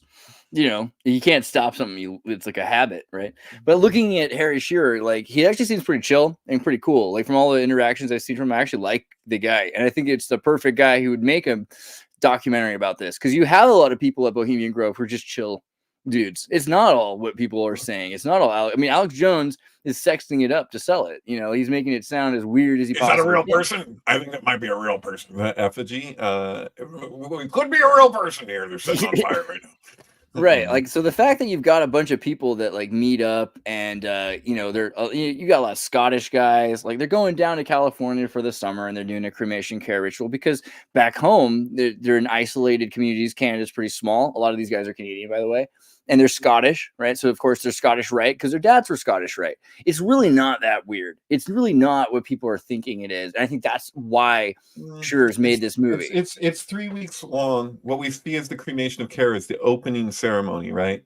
I have friends that live like really close to there, like in the woods, and I stayed over at their place one time, but it wasn't that time of year. But they told me, they're like, you can hear it going for the 3 weeks. You will hear crazy sounds emanating from that place. But Are they using Walter Cronkite's voice? Can they hear it? Can they hear the amplify? Maybe, yeah. It's you know, they can't make out everything that they're hearing, but they've described that for the duration of those 3 weeks, they will repeatedly hear some crazy ass sounds. Sometimes I'll be sitting in the bathroom and just mind my own business, and all of a sudden I'll hear Walter Cronkite. Just not. I'm trying to remember if I think I tripped over his briefcase when I was a kid. I was trying to remember. I have to ask my folks. It was one of those guys. I think it was Walter Cronkite, and he scowled at me. And my parents were, I didn't know the significance of this, you know, because he had like one of those silver metal briefcase in the walkway as we were in a hurry in an airport, and I tripped over it, and he gave me a look, and I didn't realize like how significant that was. I can't remember. I think it was Walter Cronkite. I remember I've met Walter Cronkite at the you know, they were filming the O'Neill's boat catamaran trip, and he said something, and I was like, oh, so you're from TV? And he's like, yeah. And I'm like, I've never seen you on TV before. And he's like, story of my life, kid. Never forget that guy. But okay, but there's the lines from the Teddy Bear Picnic song from 1907, written by John Walter Batten, which is clearly, you know, it's going to make its way over there. If you go down in the woods today, you're sure of a big surprise. If you go down in the woods today, you'd better go in disguise. For every bear that goes there will gather there together, because today is the day the teddy bears have their picnic, right? Oh, dude, too bad we don't have Alex on today, because he's got that whole bear trip. He'd be giving some input right now for sure. But well, we definitely got to go into that, because I want to do like Winnie the Pooh, Aleister Crowley, Mercury, but also just Teddy Roosevelt, because if you're talking about Taft's family and you're talking about the teddy bear, I mean, you have this idea that there's the Teddy Bear Club, right, which is Teddy's club. You know, I think there's a lot to be said about that, and the California golden bear in general, and the fact these guys were hunting bears. Or like Lucifer is the light bearer, if it's a play on words. But yeah. The light bear. Well, isn't Roosevelt too? Am I thinking of the right one? That was the one that referenced Bigfoot, like one of the presidents that actually wrote about Bigfoot at some point.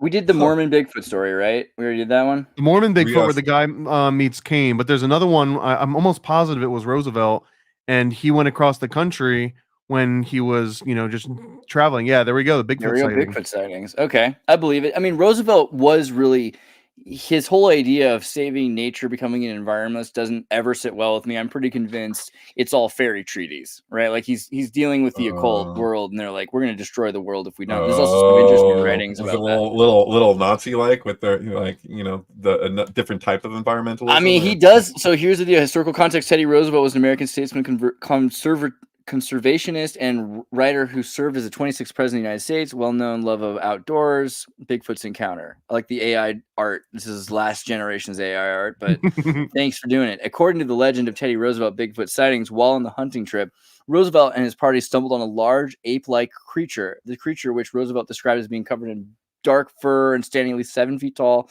reportedly stared at the group for several minutes before running off into the woods. The exact details of Teddy Roosevelt's Bigfoot sightings have been passed down through the years.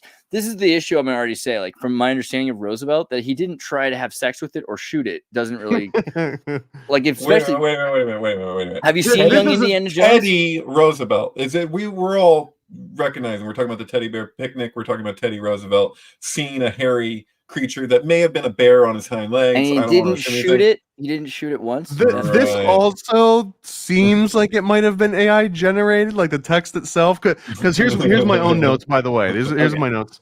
Is that Roosevelt wrote a book in 1893 called The Wilderness Hunter, and in here he doesn't talk about he himself saw Bigfoot. He says that he got the tale recounted to him by a mountain man named Bauman, and that Bauman talked about a bipedal, foul-smelling creature that ransacked his camp, stalked him, and later killed his companion by breaking his neck. There's Wait a way minute. too Are much. you saying Bowman? Bowman? But Bauman, I guess. Oh, Is that BA. Bauman? Okay. Too bad. Yeah.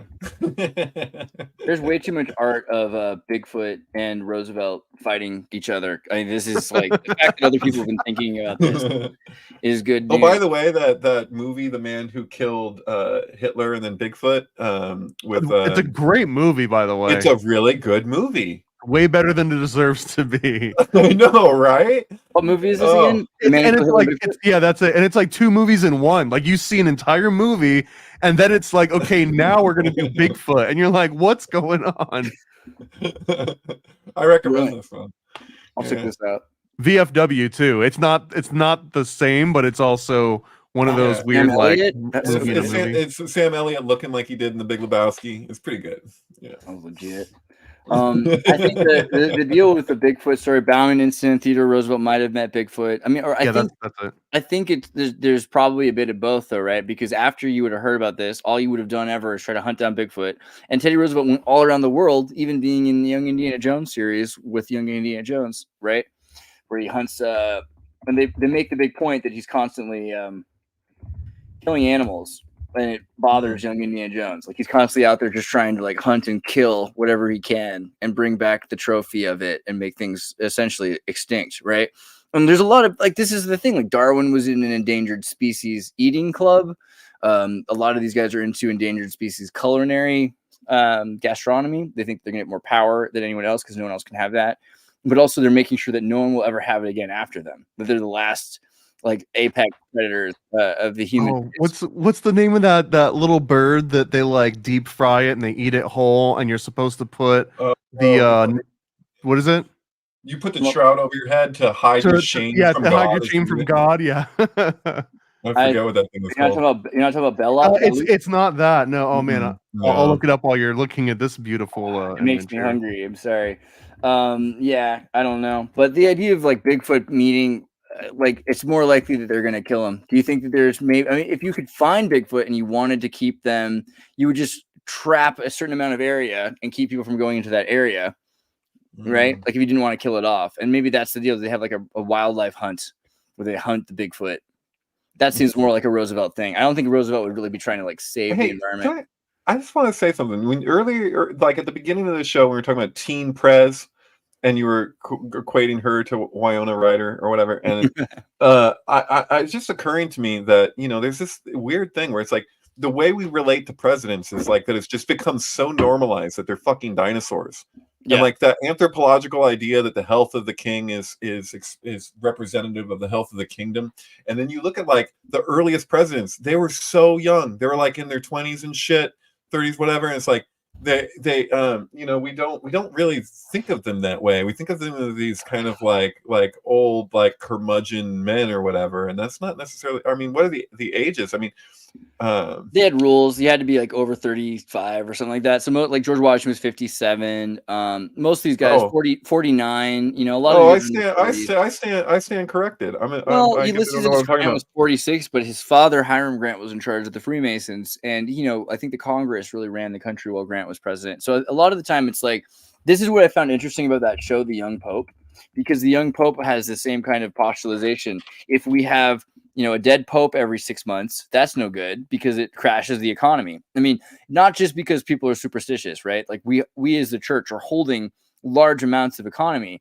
So if the owner of the church changes hands, then the trust of the investor changes, right? It can change. So there's a major shift in the economy every time a pope changes. So the idea of having a new pope that's going to live for 5 years or 10 years, that's pretty practical. And you might pick a pope who's in his 70s, but then you have to decide like these popes, these people in charge, right? Like they're they're mobsters, right? A lot of the people in Italy that are working in the Vatican, you know, they're not always like the most Catholic people that you'll ever meet. That's not the way it always works. So you've got people that have like these Roman homes, these Roman houses, like the house that are their children, they're making sure are important members of the church so that they can have power and prestige over the church. So you have mafiosos that are running the church, or you have, of course, pedophiles in certain circumstances. You have the occult orders of these groups that are organized crime, and they figured out a way of protecting themselves. So in the young pope, they bring in a young American because they think, okay, well, at least he's not an old guy, so he's not going to die quickly. He's not in the mob, and he's not a pedophile, so that's useful. But what they're thinking is because he's an American and he's young, he's going to be more moderate, right? And they'll be able to lead him. That's like the hope I think a lot of people have. They're like, well, when I have someone in charge, I want to be able to be in charge secretly, right? I think most of the time there's a bunch of people surrounding the person in charge who wants to do that. And with a younger person, they're more virile. So it's a lot harder, I think, for a group to put their trust in because he's more powerful. Like, right? He's actually making decisions. So you have to actually trust him if he's going to be in charge. Yeah. I'm sorry. I'm interrupting. No. When the current Pope, when he came in to like when he was placed there was kind of this like renewed attitude of the Catholic Church. To have that at all is incredible. Like even if it's small, but like he like washed some like a poor person's feet like you're actually supposed to, and it used to be that they just washed like a bishop's foot or something. It's like, you know, like it was like, and these little gestures became these big deals, and it was just like they knew that the Catholic Church was not going to be even going to be able to continue if they just continued on the way that it had been, right? I would go harder. So here's the issue. You got a split in the church for the first time in maybe 1,000 years. Like in the 60s, you kind of started it. You kind of started this split with the Novo Ordinum when you start talking about NO masses. And that's like, we're going to do Vatican II. We're going to make everything easier. And we're going to make it like, so now what you've got is in the last month, the Catholic Church says that transgendered people can be godfathers and mothers, right? And so the church is freaking people out because that's too fast for the Catholic Church to move. So you've got like the Novo Ordo, but you also have SSPX, and SSPX is like, you got people wondering like, when's it okay to even go to an SS, Society of St. Pius X Mass? Because that's a Latin Mass. It's a true Mass. It's not necessarily like less evil than anything else or more righteous than anything else, but it is a traditional, accurate, authentic, the way the Catholic Church used to do it. So you know you're doing it the way, unless you're saying everyone who's ever done it before is wrong, then you're saying that they're right to do it. But they excommunicated the leader of the SSPX. And so people are still asking like who and when do they have validation? And the Orthodox Church are like, wow, I mean, you're allowing this to happen, like because you didn't let us do it. So now that it's basically a point where the SSPX could very easily become its own schism, but people don't want to do that because they want to believe that they're the true Catholics. So they're like Lutherans in a sense, but they're latched onto conservative Catholicism, doing Latin, you know, keeping to the traditions.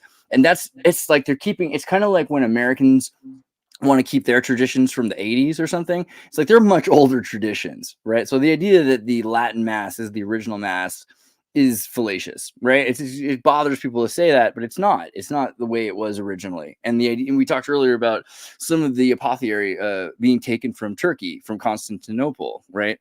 So I don't know. I find it interesting that there's this schism that's happening in the Catholic Church right now. But it is an argument between, do we want to expand? Do we want more people to do we want to meet people closer to where they are? Do we want to step closer to humanity?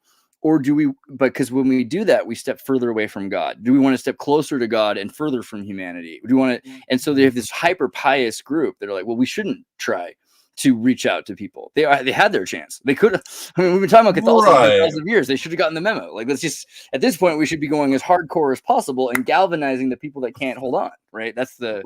Right. Well, they have like a core contradictive idea at the center of it, that it's away from the body to spirituality and not directly through mortality, you know, like what you are, like, you know, like this idea of transcendence and how that gets translated. And they're like, basically they have the aversion to the body to transcend the body.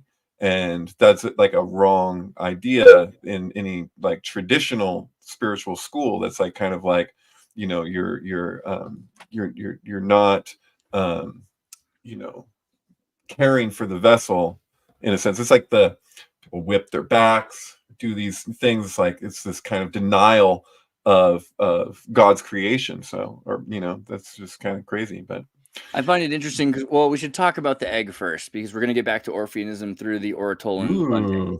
What's up with the Oratolan bunting?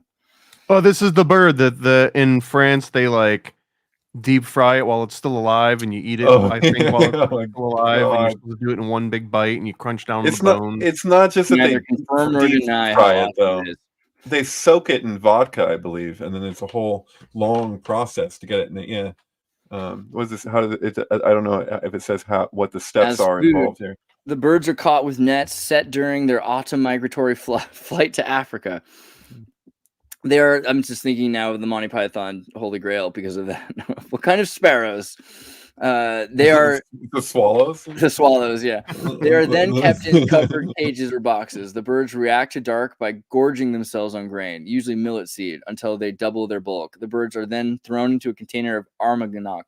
Oh, there it is. Sorry, yeah. Which is a brandy, right? Mm-hmm. And they're drowned and marinated. I shouldn't laugh. This is how they treat humans. The bird is roasted for 8 minutes and then plucked. The consumer then places the bird's feet first in their mouth while holding onto the bird's head. The ortolan is then eaten whole with or without the head. And the consumer, by the way, you should eat with the head unless you're like not cool. And the consumers spit out the largest bones unless you've been to China. That's something else I noticed. The traditional way French gourmets eat ortolans is to cover their heads and face with a large napkin or towel while consuming the bird, kind of like lobster. The purpose of the towel is debated. Some claim it is to retain the maximum aroma of the flavor as they consume the entire bird at once. Okay. Others have stated that tradition dictates that this is to shield from God's eyes the shame of such decadent and disgraceful act. That's the way I heard it. And others have suggested the towel simply hides the consumer spitting out bones. That's also the way it works. I mean, can't it be all three? Can't you be hiding the shame, making it so you don't spit out the bones, and enjoying like the aroma so it doesn't just escape? It could French be all hedonism is a debatable thing. I wonder for hours about it. But I think that's an interesting thing. Is a lot of the things that they did that started out as like there's suffering, and then there's flagellation, and then there's celebration of flagellation and piety, and then there's hedonism because you become so excited about being pious, and I don't want to throw like Opus Dei in there too, because the Opus Dei is like taking piety to a fervor, and the guy that started Opus Dei was the Spanish priest, I think, or a bishop, and he was seen if you right there, Jose Maria Escriva. This guy was seen as like the second coming, like he was a superstar, right? He was kind of like really big for his time. There was a meteor that flew over or something like that. There was like, they call it like the an apparition. Like some people don't admit it's a meteor, they don't know what it is, but there was a light that shined over where he was or something like that. And like millions of people came to see the light. So I mean, he's associated with bringing back the endowment of power to the Eucharist and to the rituals. But Opus Dei is also kind of like into flagellation, right? They're all about that is a very specific sect of it. So not everyone in Opus Dei does the flagellation. Right. That is like, well, flagellation doesn't mean necessarily it's like the shaman class within the Opus Dei. So There's all kinds of versions of that. You could put rice on the place where your knees are while you're praying, So I knew Opus Dei because my mom, as an OBGYN, delivered like 6 babies to an Opus Dei lady, and she had a hard time explaining to her that she probably shouldn't have kids after the 6th baby because it would be like taxing on her. And so the lady ended up getting a different doctor, but in the process also moved to Switzerland, to a place, because she's from Peru. She was from a very Catholic, very elite part of Peru. And she brought her family to Switzerland because she felt California wasn't a good place to raise her kids. The kids were, sometimes getting up at like late, like 7 a.m. So she had them get up at 4 or 5 a.m. every morning as an altar boy and have the father take them. So they had to like be in the church every morning to learn discipline. And we'd take Latin together. So they moved to Switzerland, to a place where everyone speaks Latin, and they now live in Latin. They're not allowed to, they can maybe speak in business at this point because they're grown-ups, but in their home they have to speak Latin, which I think is interesting as well. So that, I mean, there's levels of flagellation which aren't necessarily like sadomasochistic torture. It could also just be that you don't eat sugar, you know, like you're constantly living in Lent, you're constantly restraining yourself from hedonism and trying to focus on like, what could I be doing right now that be like serving God more, which is, you know, it's not necessarily a bad thing, like the way it works. I just think that they're like, it just seems so short-sighted, the Opus Dei, because they're still serving this Pauline idea that you can sacrifice the shepherd and be a wicked sinner and just use that blood atonement for your immortality. And I just feel like they're still missing it. They're still, you got to go back even further. It starts to get, the thing is that a lot of the like the heavy duty Catholic stuff just starts to sound like Dracula or something, where you're like, are you like, where did that come from? That whole why I find it interesting. So Croatians have no problem with any of this stuff because we were, until Catholicism, pagans. We were Diocletian's. Christians were tortured there. We're all about torture, apotheosis, self-worship, and yeah, there were stories of people that lived for centuries and like they became so powerful in that region that eventually the town has to kill them.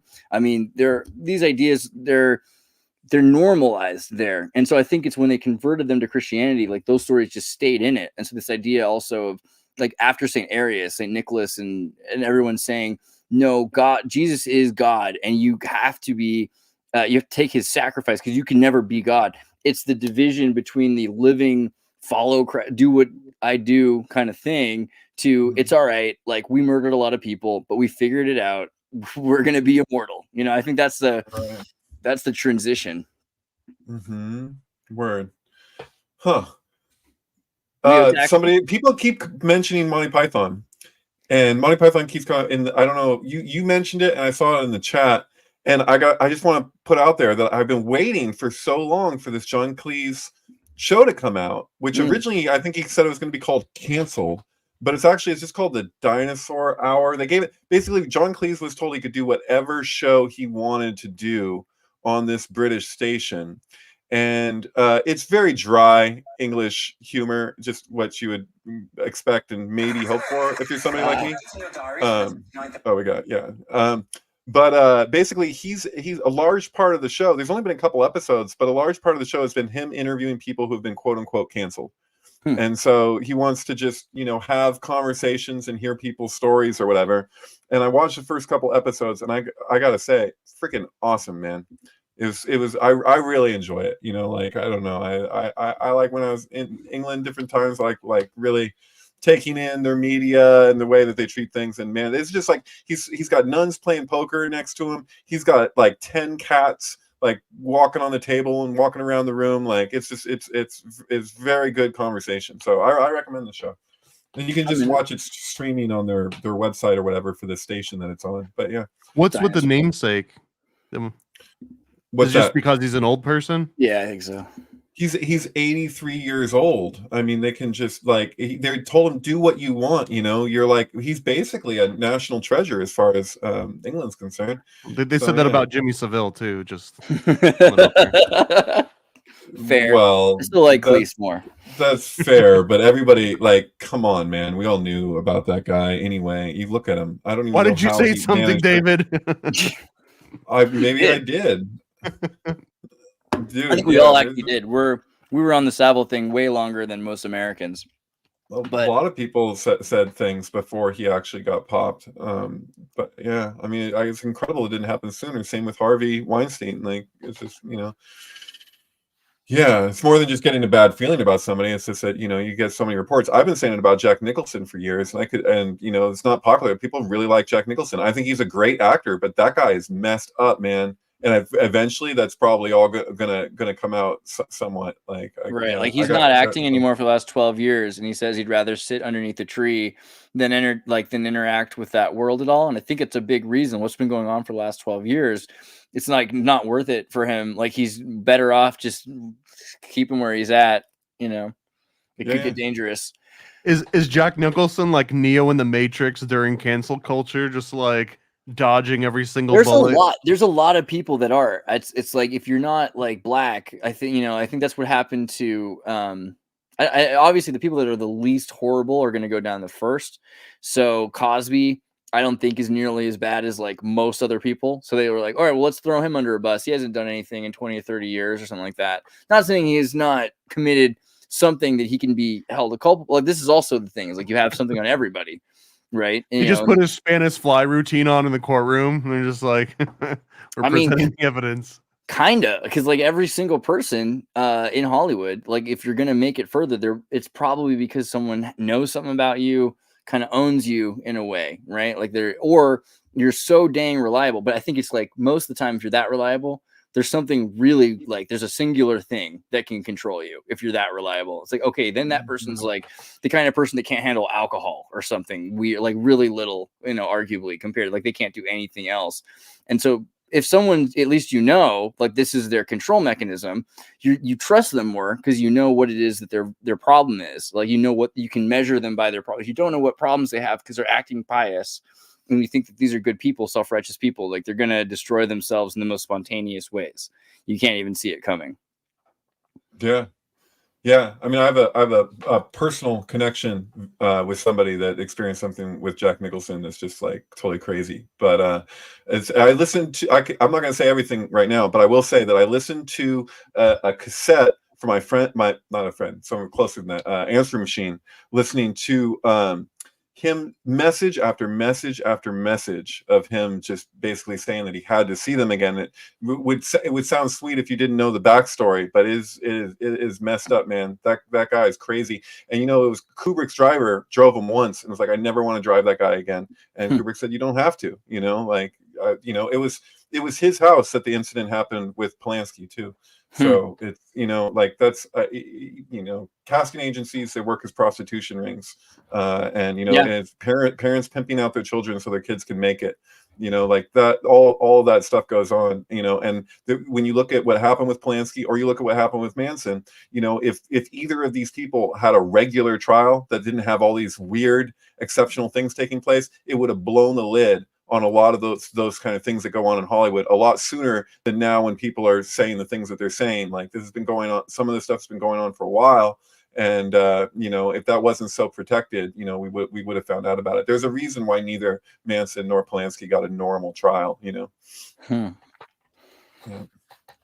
Well, anyway. Leo Taxel, what do you think? Because I've been thinking about him for a minute. Because he did an expose on the Catholics and the Freemasons, right? I think we brought up at some point Leo Taxel. Yeah, he gets brought up so often. Usually where it starts is someone will cite Albert Pike talking about Lucifer as God, or they'll cite a letter that was supposedly between Albert Pike and Mazzini, or referencing Mazzini, and they were talking about World War III. Mind you, this is pre-World War I. So all of those sources, though, if you follow them back, they come to Leo Taxel. Even that letter was attributed to another fake. Leo Taxel is not even his real name. That was one of his pseudonyms. And he had another pseudonym that was attributed to that letter. But this guy also had something called The Life of Jesus, which is sort of, very Monty Python-esque. And another one called The Funny Bible, or La Bible Amusemente. Yeah, this one right here. And are you arguing that thing, the three wars, is attributed to him, or that's the argument? Yeah, absolutely. Yeah. Interesting. It comes directly from Leo Taxel's work. It's hard to pinpoint the exact initiative where it came from, but he assumed all these different names and wrote under all these different names and claimed to be these insiders in the Catholic Church and insiders in Freemasonry, and then they would publish their works through Leo Taxel, another pseudonym, but it was all just parody the entire time. And he did it really because he was just trying to make the Catholics look silly, and he was trying to make Freemasons, he was just trying to make everybody look silly. He was the ultimate online internet troll, just shit posting nonstop. But this Musing Bible, it opens up, and it's you have to like understand all the context of it, but there's this quote, and it's about Mary after basically becoming pregnant, and Joseph is saying like, what happened to you? What put you into this state? And she goes, it was the pigeon, Joseph. Because like there's this whole concept that God came down as like a bird, but like the way that he phrases everything, and it's also like God, like the way that the title actually was, I think it was called the Amusing Bible for Adults and Tiny Little Babies, like the way that it was like spelled out. And there's this phrase in here where it's like, oh, isn't God so smart how he decided to put apricots on apricot trees and not oranges on apricot trees. Wow, what a smart guy he was. And like every single part of this entire Bible is just him like, wow, what a smart guy, you know, this is a recreation of it. But it was like, that was the source of the same person that typically like really hardcore Christians will be like, Albert Pike worshiped the devil and World War III and Mazzini and Lucifer. But it's like, but if you look at the source for that, I would understand if the source was like a hardcore Bible thumper, but the source was also making fun of the Bible. Like he wasn't on anybody's team, right? But oh my God, that's so cool. I didn't know about this. Right here. It's got 400 illustrations. It's well worth a read. Wow, I will definitely. So it goes through the whole Old Testament. Is that what we're looking at? And it does, and he cherry picks, but it's all just like making fun of, you know, different beliefs and inconsistencies and contradictions within the Bible. So maybe when R. Crumb did his book of Genesis, he was like, well, if I just do it like what you would expect of me, I'll just be like copying this guy. So I might as well actually make it be the most accurate translation I can get. It has a very hard, like underground comic vibe to it too, just like the artwork. Yeah, that's the thing. Is it reminds me of Nemo, the Nemo artist. You familiar? Ooh, yeah. Nemo comics from the 1890s, which he was from. What's it called? Slumberland. He was from. I don't know if he was from Santa Cruz, but he lived in Santa Cruz. He lived in. Oh, did he? In the Pajaro Valley area. Right. I did not know this.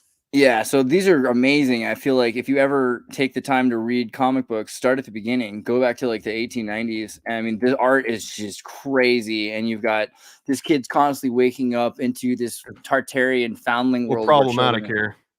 Oh, yeah, for sure. I mean, I like how problematic it is. I really do. Oh, man, it's so good. He's so going to get himself canceled if he's not careful. I know. I mean, have you ever been bamboozled? Have you ever been bamboozled, bro? Doesn't it look like, you know, that guy who did the world's biggest book or whatever, the In the Realms of the Unreal guy? Everyone Bamboozled is such a good movie. Sorry. Oh, it is a good movie. It's true. But what's that? They made a documentary on this guy who was a janitor who did like, it was a mix between the old... It was a mix between the Old Testament and Alice in Wonderland or something. Yeah, now I'm Henry Darger. Sorry, I was like, oh, thank you. Yeah. I know this so well. Like, yeah, Henry Darger's whole thing about little girls and like he probably a girl died and he may have been the murderer. No one's ever gonna know. He probably wasn't, but he could have been because he made her the star. Essentially, and she's constantly fighting in the realms of the unreal with the army of little girls against. And you can watch the documentary on my channel. I actually have. Wow, this is giving me weird Podesta vibes. Who's that artist that like the Podesta? They collect, and it's like always children like lined up in like showers. Absolutely. So a lot of that art is based, and so he was an outsider artist. So he was living alone. He'd escaped a mental institution. He'd escaped a foundry, whereas an orphan, he'd been actually his family had sent him to an orphanage. And because he was smart and sort of Slavic, like they basically called him feeble-minded, and like he had to escape eventually. But he was living alone. And he was taking in art, and he would take magazines and he would trace the images that he liked. And so he learned to draw by copying the art, pictures he'd seen at the time, essentially. So he's a completely self-trained artist. And this book is 7,000 pages long at least. And these pages are something like 3 to 4 to 5 pages, feet long, right? These are butcher paper. So these are huge pictures, and he just did this for 20-30 years, and there was a period where he stopped doing it, and then he started doing it again. And so yeah, watching the documentary is very interesting to like look at what was going on in Canada at the time, also where he was living. Like he crossed the border. I mean, yeah, he knew a lot, and he was talking about something that was very real but kind of forgotten, like the way the world was before. And you can hear it in like his description of the armies. He's essentially talking about Confederate America, but the way Confederate America really was before Lincoln, because we have like Hiram Abiff period, we completely erase what we know about America. Anything that existed before 1865 was destroyed. Like Sherman destroyed so much of the South. We don't have many records of the way things really were. We have records about those things from the 1870s, but so many records from the 18th centuries, from 1790s, just gone, completely disappeared. You know, there's the argument that the reason why in some of the images the little girls have penises is because he hadn't actually seen a naked girl. Right. And it's not out of the question looking at this guy's existence. I think it's really interesting because that's one of my favorite defenses against him murdering the little girl he made into his protagonist. I've never actually heard about anything of him murdering the girl as his protagonist. You've heard that somewhere though. Yeah, you can go a little deep into Darger. It could happen, you know. But again, just the point is that this art style that Crumb employed, it is very similar to the art from the Nemo Slumberland cartoon style, which seems really resonant of French art comics from the 19th century and from the early 20th century, and very similar to the artwork from this Taxel's Le Bible. If you look up too, Leo Taxel, The Life of Jesus, that one looks even more like kind of modern cartoons. Interesting. Where? Yeah, that one right there. Maybe I can find more art. Well, I can open the front here and just look at just the cover. But yeah, I mean, this reminds me of Baum. This is the art very similar to the early 20th century art that's in Wizard of Oz books, right? It's very similar to this. Totally. Hear that? Base. Okay, well, we're at we got 5 more minutes. Let's do Whole Earth Catalog, Orphism. I wanted to just say really quickly about Orphism. It's an interesting religion because it's a kind of influenced because of you have to understand, like, the Greeks moving into metaphysics away from their own mythology, especially when Christianity hits, and like, whoa, there's all these people that believe all these things.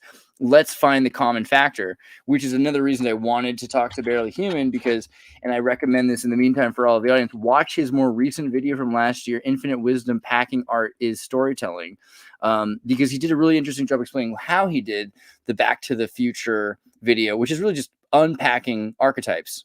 Right? You're just finding the symbolism that already exists and that are being used, same as Jungian archetypes. So that's what the Greeks were doing. And with the Orpheus traditions, they believed that there was this, you sing because you love your God, right? Like the son is Orpheus. He's the son of God and he's a musician, but also he's lost his wife who's been murdered. So he has to go down into Tartarus, into Hades, to talk to Hades and get to sing a song to convince Persephone, the wife of Hades, that his music is good enough that she will grant the wish of giving his wife back.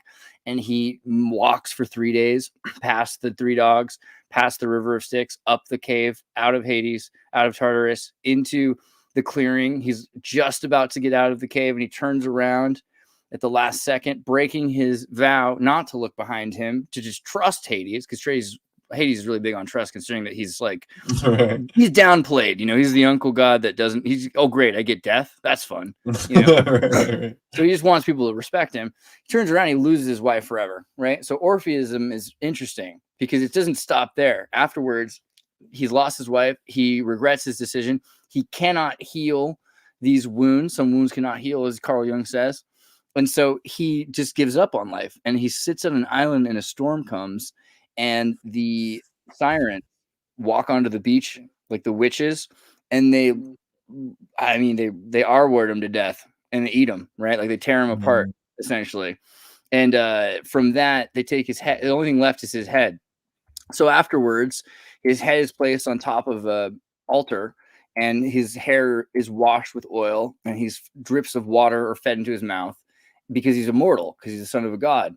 And so the children of the children of the children of the people of that island today are still taking care of the head of Hades. I'm sorry, of Orpheus, the son of, he's the son of? Apollo. Is it? I could be wrong. Okay. Diane reveres. Yeah, I think that's right. Anyway, doesn't matter. They have to take care of his head. Yeah, Apollo. That's what it is.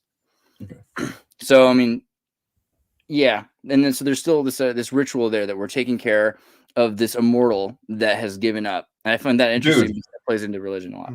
Totally, totally. And remember, you're talking about Apollo as the sun god, and then like I was saying, like the sun in Virgo is we call prudence in tarot, and then we see which and then the Virgo major arcana trump card associated with Virgo is the hermit, who is holding the light, holding it's all about gestation. Virgo's about gestation, and so you have that Orphic egg with the grain. There's something going on there, man. It's some trippy shit, but yeah. Catabasis. So catabasis is that descent, right? So this is the descent that like we think of also as the pathos, but it's not just one version of a story. It's like everyone's descent into the like the struggle, the beginning of the story. Like they descend into the story before they climb out with the resolution.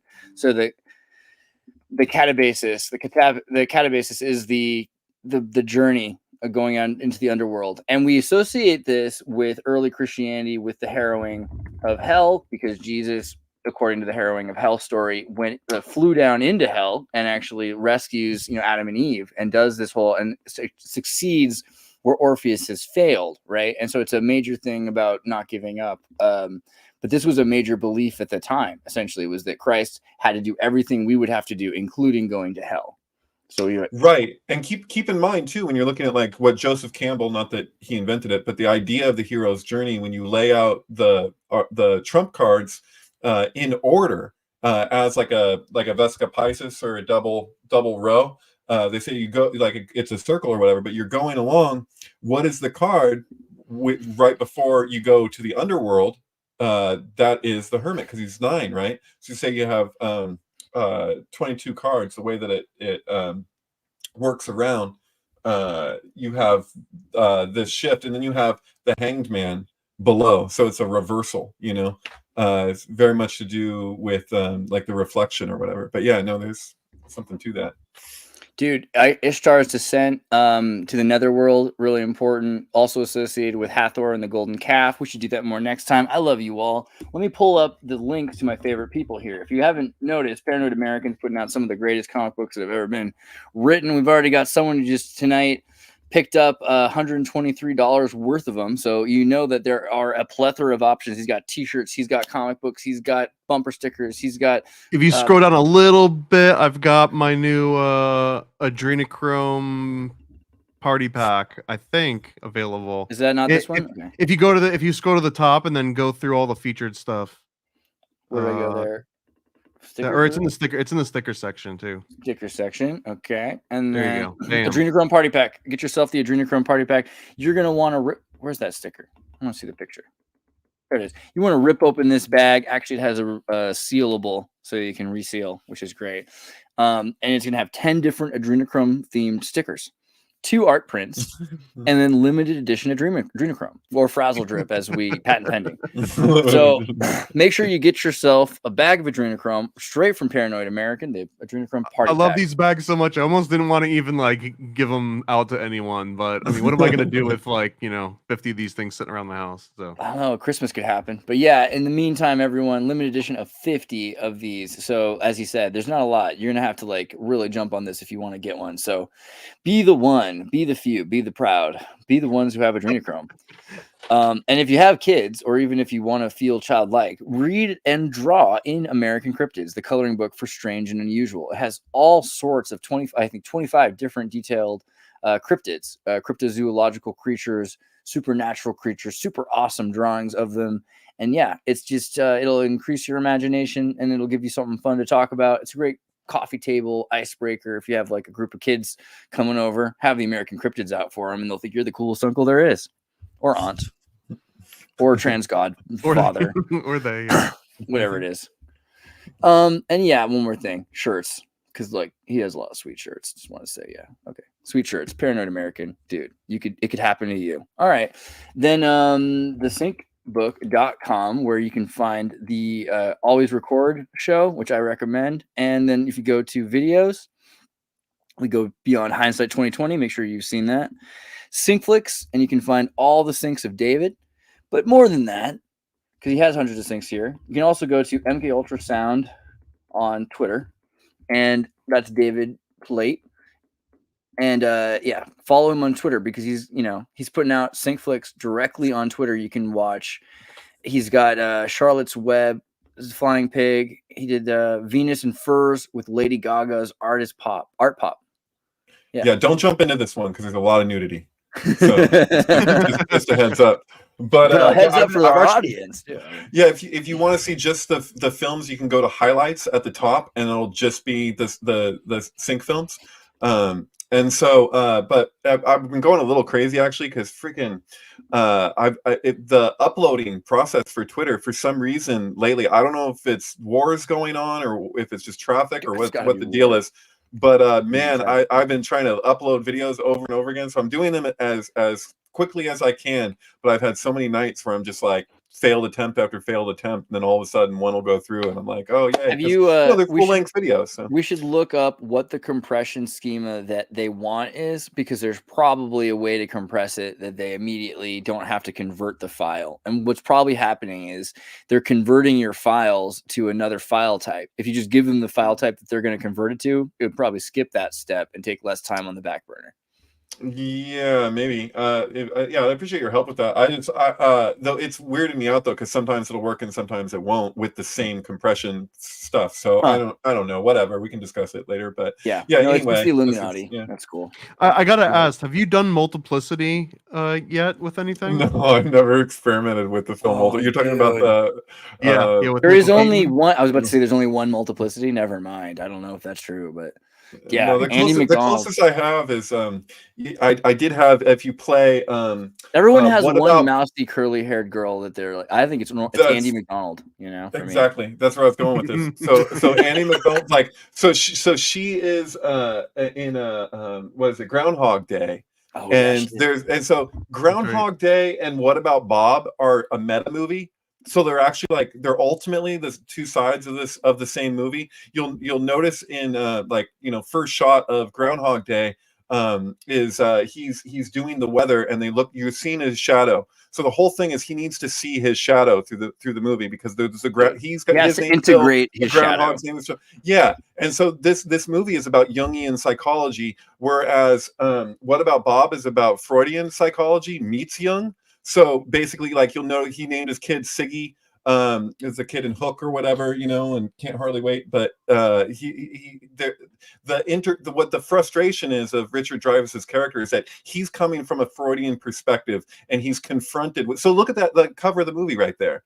Like, what is happening in the cover of that movie? It's their shadows, and so they're. I'm serious. Like they're actually like Absolutely. They work together, and so you can. I actually play. I got this movie from a doctor when I was 7 years old. They gave the cassette to my mom, and she never watched it, and I watched it. It changed me. I'll tell you. Yeah, crazy stuff happens. Like with these movies, I don't have this uploaded. Maybe I will at some point. But I have them both with transparency, with the volume up on both, and crazy shit happens. Like there's like the alarm clock when he's like dealing with the alarm clock every day. There's a point where in Groundhog Day, every morning he's got the alarm clock. Well, in What About Bob, there's like this scene where it's like the alarm clock is going up and he won't wake up. He won't wake up as Leo Marvin is like the Richard Dreyfuss's character is like jumping on him and screaming and banging on shit, and he won't wake up when Good Morning America shows up. But then like the alarm clock goes off and he finally wakes up, and the way that meets the particular alarm clock scene, I don't remember all the details, but there's interplay between these two movies. He wakes up to the alarm no matter what they try to do. So it's like they're trying to change him, but they can't change him because he's non-reactionary. He's fully himself because he's fully integrated, but like they don't understand that because they think he's a psychopath, because the world's not about integrating your shadow. But there's another. I know we're going a little long now, but I have one more thought because of this, which is Green Card, right? Or is that the movie with Andy McDonald? Because Green Card is the one. McDonald, is that it? Is it not McDonald? I could have it wrong. I've McDowell. It is McDowell. I think it might be a Mandela effect, but it's probably not. It's a McDonald effect. That's what it is. Okay. But in the movie, I find it a Masonic ritual, or a Hellenistic ritual, at least, very hermetic ritual, because he needs to exist. They need this both to exist, and it's not real. Like, they need it for the wrong reasons. Like, they need to fall in love because they have to prove that they're married, because they got married so he could have a green card. But by all of the modeling that they have to fake love, they go through all the steps of the 7 types of love, like from camaraderie, from respect to caring about the person, to having like collegiate love, and then even to eros and finding actual passion and everything else like that, and then heartbreak, all of it. And I know this is maybe more like a sentimental, but I find this movie interesting because it shows like how the material practice can affect the spiritual side of things. Like you can do material work on the spirit, which is a big part of the shadow work. Totally. Yeah, I gotta say too, Andy McDowell was also in Michael. Oh no! Yeah. Travolta. The glue that binds. I'm gonna rewatch that one again. I really like that one. I also like the what's the one, Prophecy or Miracle, where he goes Phenomenon. Yeah. All right, we're spiraling. Okay, I love you guys. Wait, no. One more. You have a thought. I just want to say, like this, like the death therapy. That he's like death therapy, Bob, and he's like doing death therapy. And what about Bob? Yeah. And then what is happening in Groundhog Day, but death therapy, because he keeps freaking killing himself over and over and over again, and it becomes a type of therapy for him to finally get to the place where he's not missing the mark. But anyway, where he's met his maker, that's how it goes. Travis says transhumanism, and I tend to agree. We love you all. We'll see you all later. Good night. Peace. Hello. Welcome to the Xirtus.